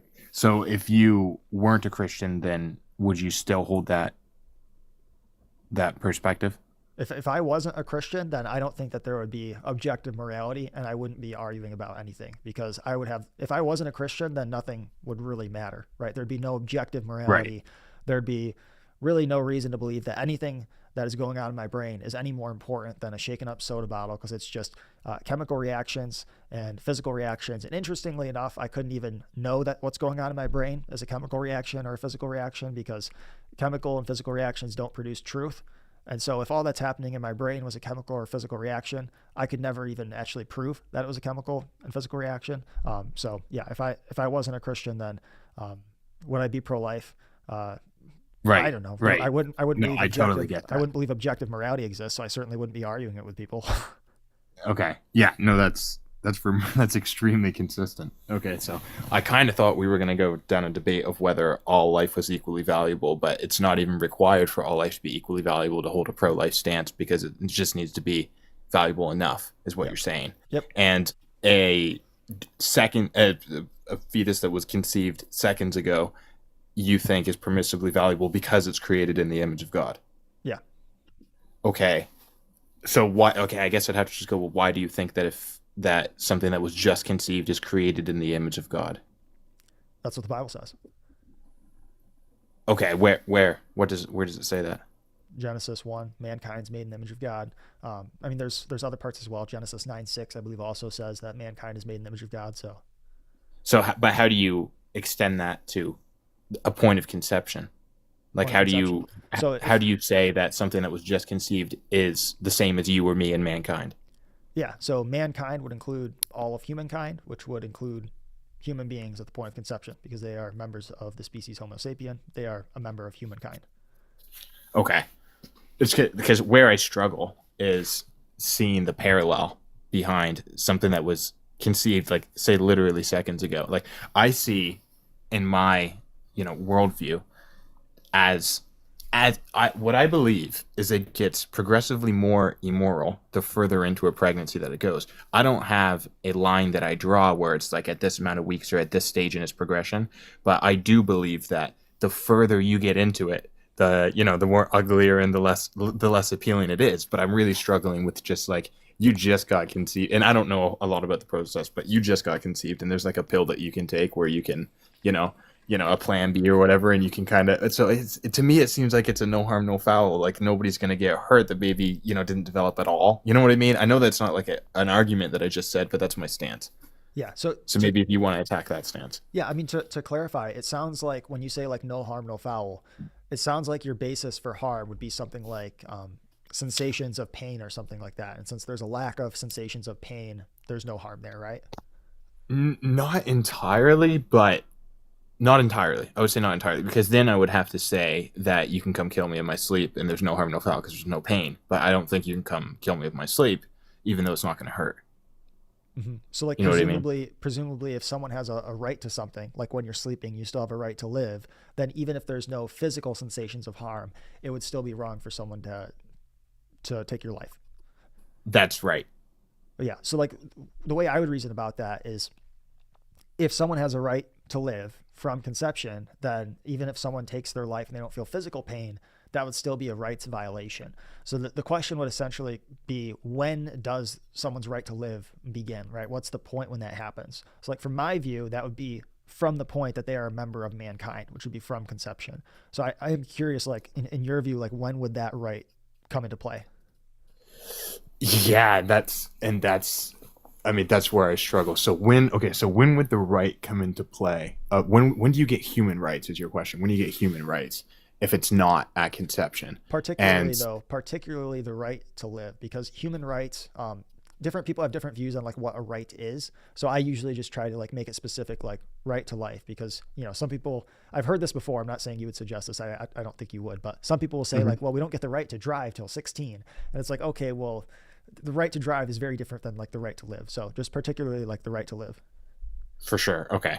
So the right to live, if not at conception, when? I mean, I don't know, because I still don't think, I'm leaning more towards consciousness, because in my worldview, where not all lives are equally valuable, I have like a survival of the fittest worldview, where it's like if somebody's going to get cut out the tribe for the betterment of the tribe, then that's just what's going to happen. You know what I mean? Like it's kind of it's like I don't know what the word is to describe it, but it's a survival of the fittest worldview. So the right to live is associated. I mean, I don't want to say it's associated with value because that kind of sounds ridiculous. Like you're still going to have the right to live even if you're not supporting the tribe per se. I really don't have a complete stance on that, so I don't know. I don't know how much further we're going to be able to go. Do you want to maybe go down the road of consciousness? You can even maybe say that you're not necessarily committed to that. That just might be somewhere that we want to go for the purpose of this conversation to keep it moving forward. Yeah. Okay. Yeah, let's do it. Yeah, so I think the problems with that is if we're saying that what makes someone a person is consciousness, then that's going to apply to a lot of non-human animals, which would mean that not only can we not take their lives for food and for purpose of maybe preventing damage to land or something like that, but we'd also have to drastically change like every single aspect of human life, right? So like roadkill, where we accidentally run over conscious non-human animals. Well, suddenly like our ability to drive on roads significantly hindered. Entitlement spending, government spending, that all suddenly looks a lot different, because if we're going to include non-human animals in the definition of person, okay, then do they have some right to like the funding that we have in government every year from our annual budget? So I'm just curious, like if someone was to say consciousness, would you extend that to non-human animals as well?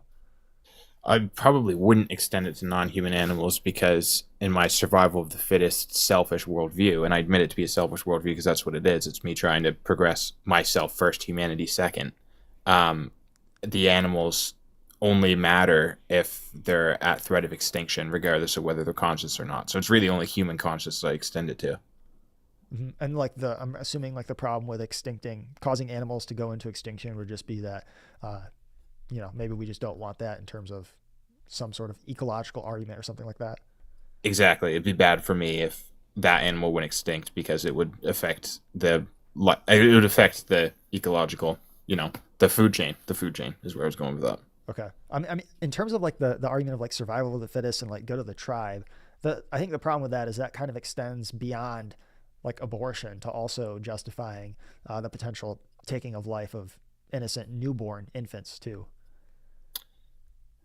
Yeah, and that's definitely a hard stance to defend. Like, I'm not going to tell you that I want to live in a society where I can turn my cheek to like somebody killing their already born child. I don't want to say words that's going to get your life messed up. Sorry, but I don't want to say that I'm like comfortable with tolerating that. Yeah. So I guess that makes my stance inconsistent. Yeah, I think like one of the core differences between people who are pro-life and people who are pro-choice is if they value humans for what they are, for like what they can do. Like, so like what they can do would be like deploy consciousness or feel pain or have a heartbeat or something like that. Whereas like the pro-life position is just, we value human beings for what they are as human beings made in the image of God. So that's, I think, kind of like the key distinction between the pro-life position and most pro-choice arguments. Not all pro-choice arguments, because some people will argue on the basis of bodily autonomy or something like that. But for a lot of them that deal with like personhood, that would be kind of like the key distinction. Mm-hmm. Yeah, I think we've run out of road, but yeah, I was really hoping. Actually, never mind. I'll leave it at that. I think we've run out of road, but yeah, it was like nice chatting with you. Yeah, thanks for hopping on. Have a good day. Yep. Bye-bye.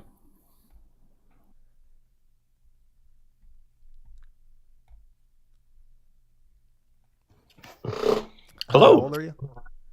Hey, I'm 19. Okay. What do you think about abortion? I think that in the instance of grape, it should be allowed. Okay. And so like all the other instances, you think it should be illegal then? There are a couple that I haven't thought about super deeply. A big part of the reason that I'm talking about specifically this is because I wrote a philosophy ethics final on it, so I have a pretty developed opinion. Okay. All right. Why do you think it should be legal in that case? Yeah, so mostly it's the classic violinist argument, if you're familiar. Yep. So I can like hash out my own version of it, but for the purposes of this conversation, I think just using the violinist argument is perfectly fine for me. Okay. Yeah, I think the problem with it is it ignores a couple things. Number one, the relationship between parents and their children. So in the classic case of the violinist, I would be being hooked up to a total stranger, whereas in the case of pregnancy, someone is gestating their own child. That I guess actually in the case of Grape, they didn't opt into that, but it is still their own child. So there is a difference in relationship. And I do think that parents, due to their biological relationship to their children, apart from consent or not, do have obligations to their children that they don't to strangers. So that would be the first difference. Another one would be the parts of the body that are being used. So in like the classic case of the violinist, I can't remember what part is it. Is it the kidney? So I've heard a couple different versions of it. I don't believe that the classic case has any specific bodily function. It's just connected to the body. Okay. Yeah. And then in like pregnancy, typically the parts of the body that are going to be used are those that are naturally there for the child, right? So like the uterus would typically be in someone's body for the purpose of allowing their child to develop. So there's a difference in like the parts of the body that are being used. In the case of pregnancy, even in the case of Grape, it's still basic care that is being provided to the child. Whereas in the case of the violinist, it's not basic care, right? When I say basic care, I'm referring to things that like every human being needs to survive and develop. So that would include like food, shelter, water, and being able to gestate in your mother's womb. That's something that all of us need. So the three main distinctions would be relationship, the parts of the body that are being used, and then whether something is basic care or extraordinary care. Okay. All right. So to start with the first one, I think that as you kind of briefly mentioned, like in the case of Grape, it's slightly nuanced to use the point that like families have somewhat of a stronger obligation to their own members. So I kind of missed what you were saying with that. Do you mind repeating that or elaborating? So, like I guess the key difference between the violinist and pregnancy could be summarized as parents, by virtue of their relationship to their children, have an obligation to provide basic care to their children that they don't have to strangers. Okay. So I guess I would ask why that is. Like, how would you formalize that? Yeah, as to why that is, I would essentially say, I mean, my ethical basis for things is essentially Christianity. So I would just say that, from the Bible, we can reason that parents have obligations to their children by virtue of their relationship to their child. One thing that's worth noting is if someone takes the position that mothers who are impregnated by Grape don't have a obligation to care for their child by virtue of the relationship between the mother and their child biologically, then if a woman is impregnated by Grape, doesn't realize she's pregnant, and then gives birth, and suppose like the father's dead, then suddenly I don't see anyone who is obligated to care for the child. If not the biological mother, then who?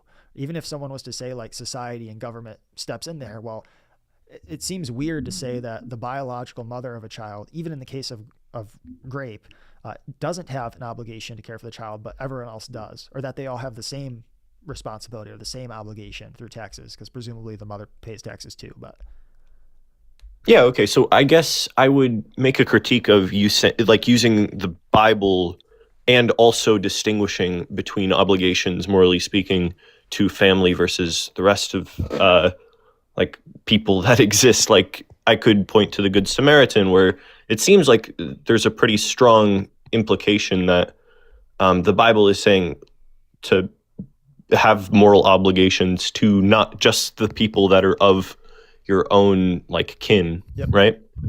Yeah, so that would be like good, what are commonly called like Good Samaritan laws would be, someone falls ill at your dinner, they need to stay the night till they can get better, right? Outside there's like a snowstorm. If you kick them out, they're gonna like die or whatever. So I do support Good Samaritan laws, but there are lines like legally that would be drawn. So, a Christian could say, morally, I want to love my neighbor as myself. So I would submit to the violinist scenario. I would allow myself to stay hooked up to him.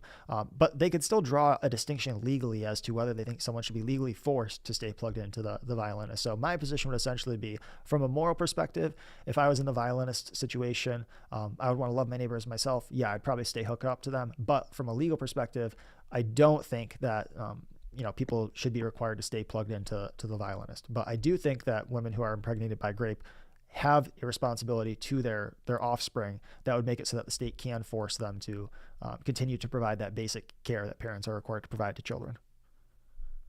Okay, so I guess two things that I'd like to say. For one, I just want to be clear about like, so is like any of the moral claims that you're making going to be coming from the Bible or from what you think makes the most sense to have in law?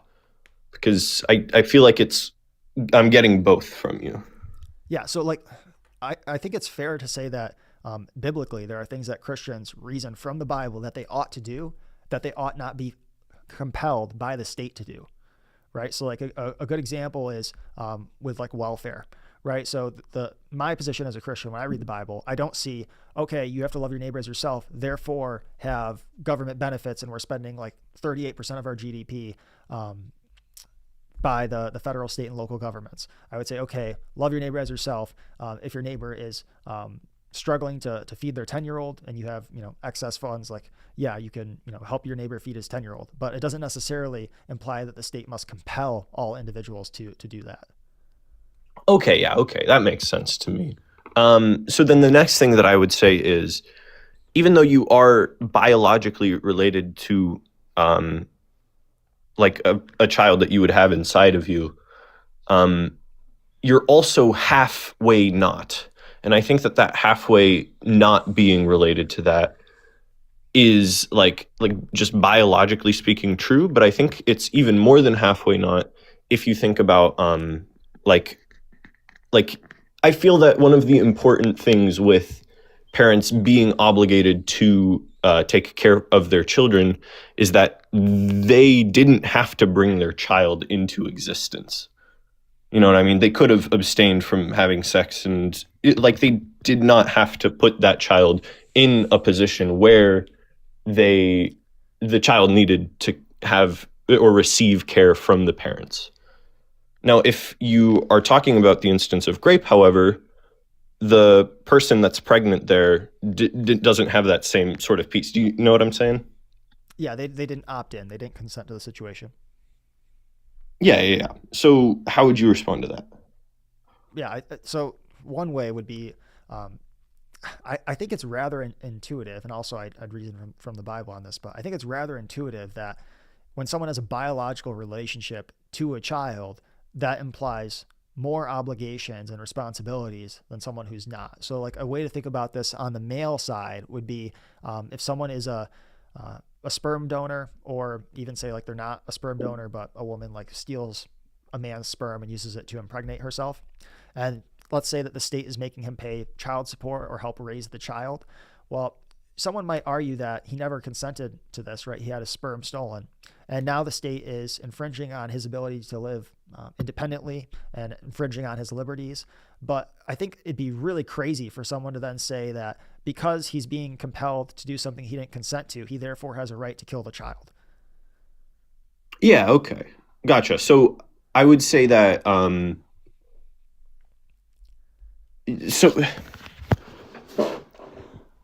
before we get to that, I would say I think that there's a disanalogy between what you just said and the violinist argument, because it's not just it's the question isn't caring for them or paying child support or not paying child support. It's being hooked up to your body or the other person dies. Oh, just for the sake of your live, or what words am I not allowed to use in this? Fine so far. Okay, all right. Yeah. So do you see the disanalogy that I'm trying to point out? Yeah, one involves a direct connection between one's body and another, and the other doesn't, right? Yeah. Yeah, I think one problem with that though is I could alter the situation with the male. Let's suppose that the woman who he got pregnant, but his sperm was taken, used to impregnate a woman. Let's say that she gave birth to the child and then she died shortly after from cancer or something. So now it's just him. He's being held, let's say, legally responsible by the state to raise that child for 18 years. So he's got 18 years of providing basic care to the child, food, shelter, water. I think that the total infringement on his liberty and on his bodily autonomy is at least as high as it is for the 9 months of a woman who is pregnant and then gives birth to a child. Just taking like the total area like under the curve of like infringement on bodily autonomy versus time. I think like the total area for like the 18 years is at least as big as it is for like the 9 months.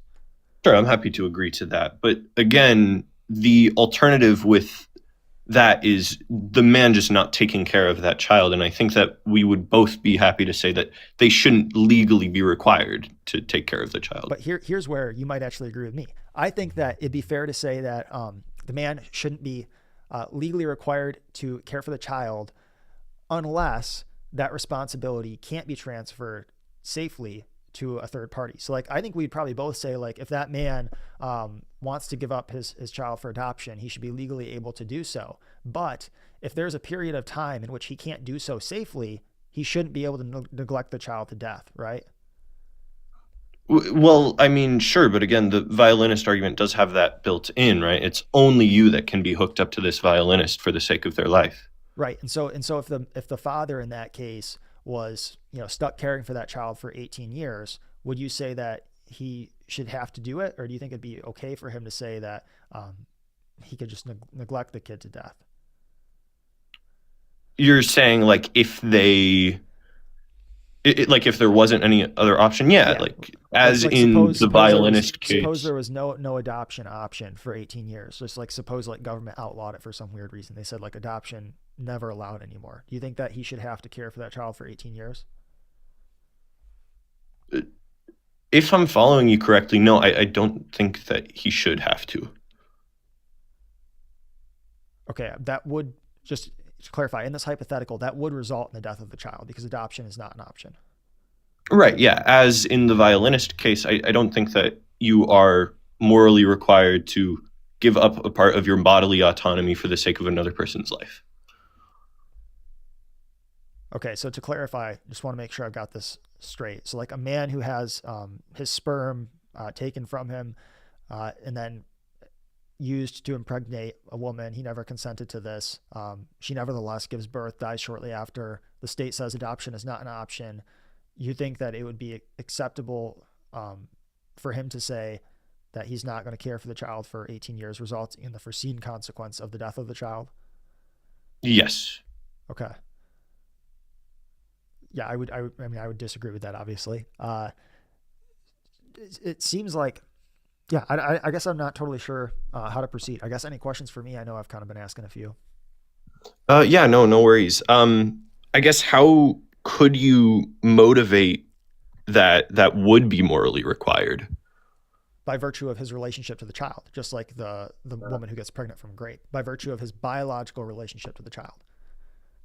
Yeah, I guess, yeah, we just really do disagree with that on that because like the biological relationship there, like it's there, I guess, but like that's like saying like I'm biologically related to, in the same way that man is biologically related to his child.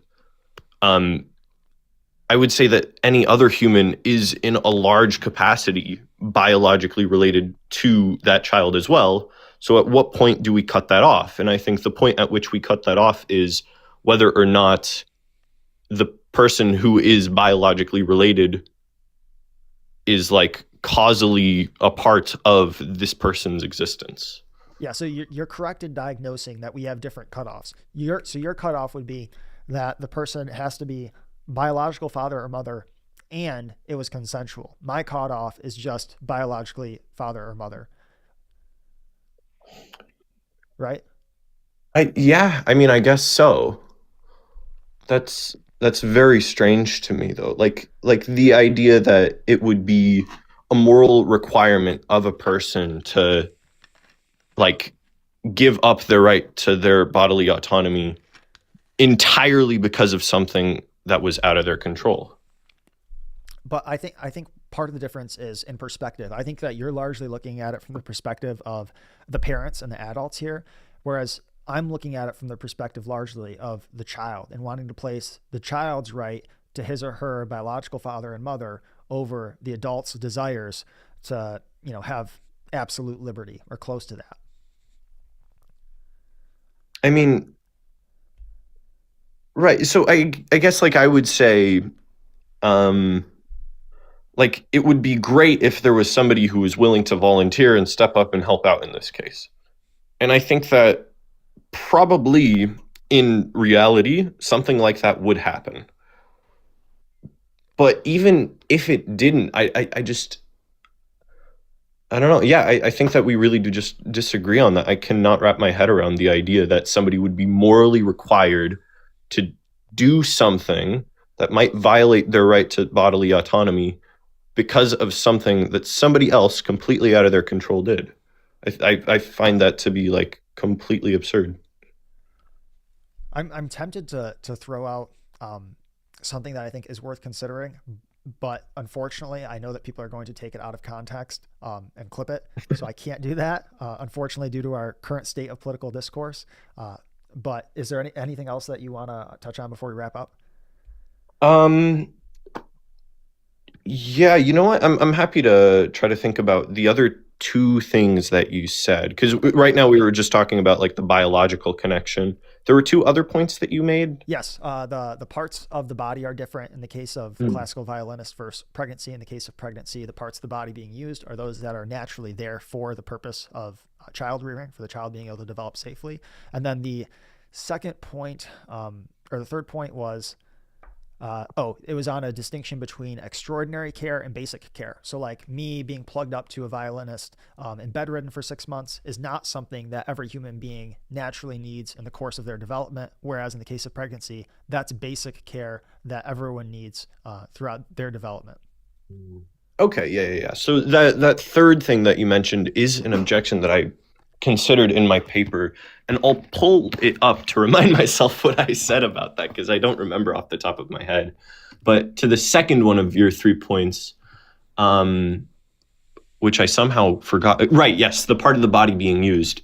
So I would say that much like in the case of like let's say somebody steals a man's sperm and then there's this child, I would say that the man's bodily autonomy, it isn't like the specific body part related to caring for that child doesn't have anything to do with the birthing of that child. Do you know what I mean? Not really. Okay, so like let me try to clarify. The male's body part? Right, yeah, like we used the terminology that it was a infringement of his right to bodily autonomy to be caring for that child. So like we would say maybe the body part that is his entire body. Yeah. You know what I mean? Yep. Like it's his time and energy, and that isn't exactly his body, but we can, draw that analogy for our purposes. And in that case, you were willing to make the same like moral argument that the man should take care of that child, but if you're willing to do that despite the body part that's being infringed upon isn't related to childbirth, then how can you make the argument that for a uterus being used? Do you know what I'm saying there? Yeah, I hear what you're saying. I mean, ultimately, the man is using his body to provide basic care still. So there is still kind of that third distinction of basic care versus extraordinary care. And I think it's honestly fair to say that, a male's body isn't entirely for him. Now, when I say that, I'm not saying that, I think it's still fair to draw a distinction that, my body as someone who can procreate and have a child, it's not entirely for me, right? Part of my body is also for rearing, maybe I shouldn't say rearing, for raising children, right? Ultimately, like any father is going to use his body, like all parts of it, to help care and provide basic care for his child. Whereas, I think it'd be a stretch to say that someone making my argument would also have to say that a male's body is to provide care to like a stranger violinist. So are you saying that like the body part related there is in fact like morally tied to their to the child upbringing thing? Like that is what you're saying? So I'm saying I think it's somewhat fair, like on the male side, to state that I think that like my body is not only for me to pursue pleasure or enjoy things myself, but also to carry out responsibilities that I have to my children, right? Like raising them, caring for them, providing that basic care.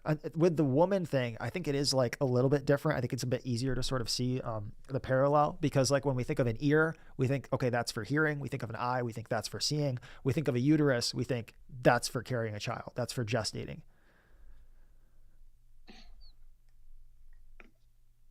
And then we think of like a kidney. We think of like, sorry, maybe you cut out there. We think of like a kidney or whatever the violinist is being plugged in, and we don't think the purpose of this is for, helping a violinist. But then on the male side, I think it is kind of fair to say like we think of like a father's body as in part being used for carrying out the duties he has to his child.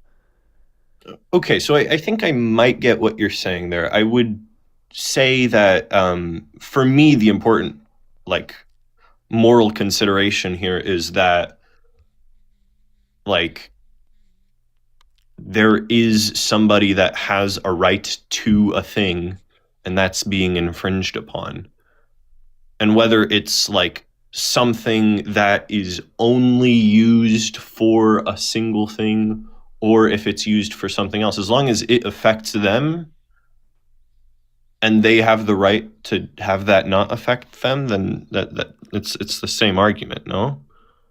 Maybe I'm just not understanding what the like rebuttal being raised is. Yeah, so I guess I'll try it one more time, and maybe if we still don't understand each other here, then maybe we'll move on to sort of like the third aspect of basic care versus extraordinary care. But essentially, like in the case of the woman, I'd say like the uterus clearly has the purpose of caring for the child, gestating the child, just like ears are for hearing, eyes are for seeing. In the case of like the father's body, I think it is fair to say that an adult male's body in part has the natural purpose of carrying out the duty of like raising and caring for children. Obviously not in the same way that a woman's body does, but in some respect. But it's pretty obviously not the case that like a male's kidney or whatever body part is historically used in the violinist scenario has an intended purpose of, saving like a violinist's life or interacting with a violinist's body. Okay. Yeah, I guess. Yeah, again, I really just feel like which body part is irrelevant. As long as a person has a right to that body part and they don't want to give it up, then, that is what it is. So, yeah, if we want to move on to the third thing, I pulled up the paper. I have it in front of me. Do you mind giving me just 2 minutes to read some text? Otherwise, I can. Go for it. Okay. All right. Sorry about that.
Okay. All right. Yeah. So like your objection is that if I like misinterpret or paraphrase in a way that you don't think is very accurate to your belief, do call me out on that. But I would summarize the way that like the objection that you're making here, I would summarize it as something along the lines of every single person that exists at some point needs to be brought to term, right? So why would we like say, hey,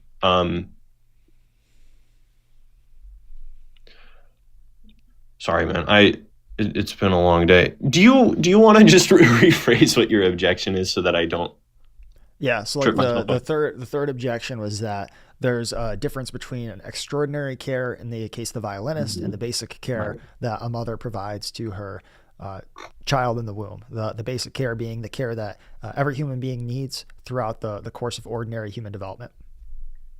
Okay. So I guess I would say that couldn't you call like I don't know, somebody gets sick at some point in their life and they need this like treatment or whatever. Like, do you call that also basic care because, everybody gets sick? No, I wouldn't call that basic care. So like basic care would be like food, shelter, water, gestating in your mother's womb. I don't think it would be basic care if someone needs like a $1 million cancer treatment. No. Okay. So you just define that as basic care.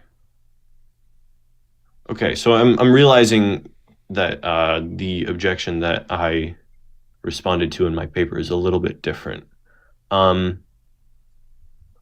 Okay, so gestation in your mother's womb being basic care. I don't know. I guess I would say that I don't think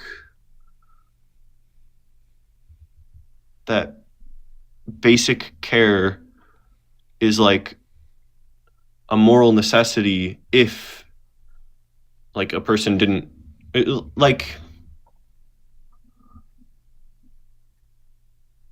yeah, so I think it's that if a person isn't causally related to the existence of somebody and their basic care for certain things by virtue of their existence, I don't think that you can say that they are morally obligated to provide anything for them again. Right? Yeah, I think that's all that it is for me. Like, yes, sure, like children have the right to basic care, but like despite that, if somebody isn't causally tied to that child's existence, they are not morally required to fulfill that basic care. But then if no one is required to fulfill that basic care, then in the case of a newborn infant who was conceived in grape, if no one is required to provide that care, then there's no one to protect that child's right to live, and he could be neglected, resulting in his death. Yeah. I guess again, I'm happy to say that. I think that it is very fantastic that in our society we have some people that are willing to like volunteer to take care of infants that end up in that situation. But certainly, I don't think that it should be a moral requirement that people who are not causally related to the existence of those basic needs fulfill those basic needs. Okay, I think we might just disagree at this point, but it was a great discussion. Yeah, I appreciate it. Do you have anything that you could like point me to like motivate like the idea that somebody that isn't causally related to certain needs or certain rights, why they would be morally required to fulfill those? Like, do you have anything that you could point me to? Because like one of the times that I asked you that question was in relation to the like biological relationship thing with that first objection that you raise. And I'm definitely not persuaded by that. Yeah, so I'm also not persuaded by this third one either. So is there anything else? Yeah, one thing that you could take a look at, maybe if you just want like an indication of someone not consenting to a situation but still having a moral obligation there, would be, I believe there was a Supreme Court case in the last like 80 years. I don't remember the name, but it was essentially like someone went to close like a cattle deal or a deal for like some cows, and they were invited to stay for dinner, and then after the dinner was over, they fell ill or something, and it was like really cold outside, and he asked to stay the night, but the hosts decided not to let him, kicked him out of the house, and as a result of that, he had like some injury. He later sued them for not letting him stay, and I think it went all the way to the Supreme Court, and the Supreme Court basically said that like even though the original arrangement wasn't that he would stay overnight. By virtue of like his humanity and the human condition, it should have been like morally required that they let him stay the night rather than kicking him out, resulting in harm to him. So that would be like kind of one last thing maybe you could take a look at. Huh. Okay. Yeah. So, do you happen to like have any names tied to that? Because I'll just put it into my like one of my tabs on my Google search so that I can find it. I don't remember the name. I can quickly try to look it up. Yeah.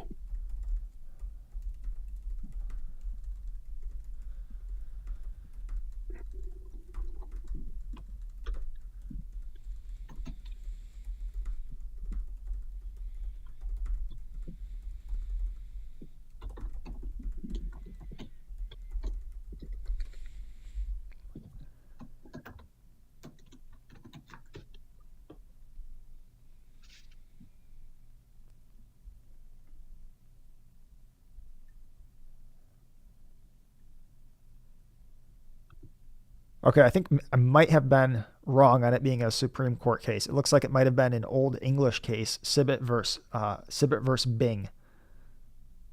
Versus Bing.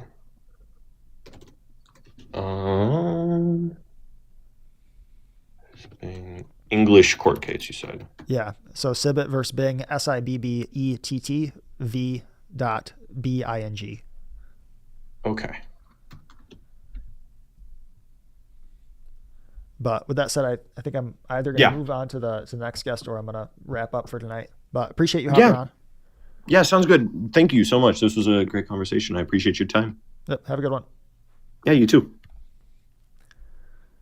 All right. With that said, I'm going to wrap it up for today. Thank you guys for watching. If you appreciated me hosting live, then consider maybe sending a super thanks if you're watching on YouTube, or you can visit my link tree, which is linked in my TikTok bio if you're watching on TikTok. For those watching on YouTube, I was recently told that my audio was too quiet on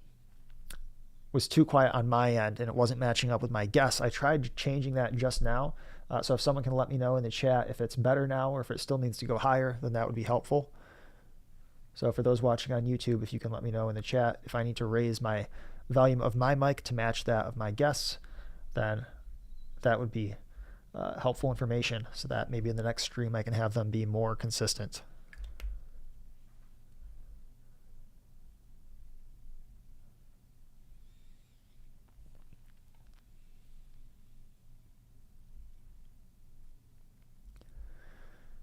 Okay, so try to let me know in the chat if I need to raise it even more. I raised it a little bit, but I don't know if it was quite enough.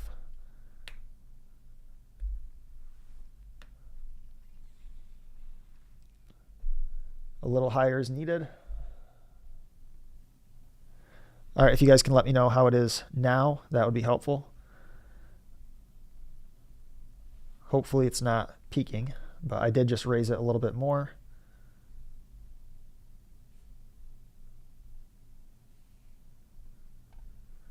Yeah, so if those who are watching on YouTube can let me know. It does look like it might be peaking now. I might have raised it too much. So just let me know in the chat if I raised it too much or not.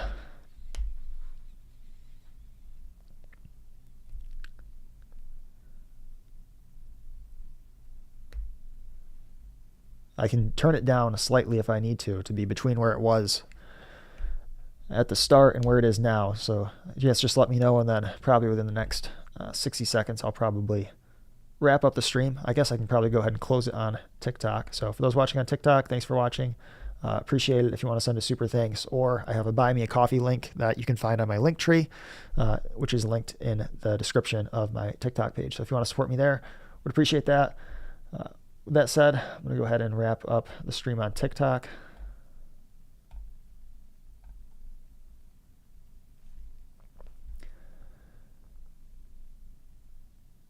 And for those watching on YouTube, it looks like people are saying that it's looks like it's good now.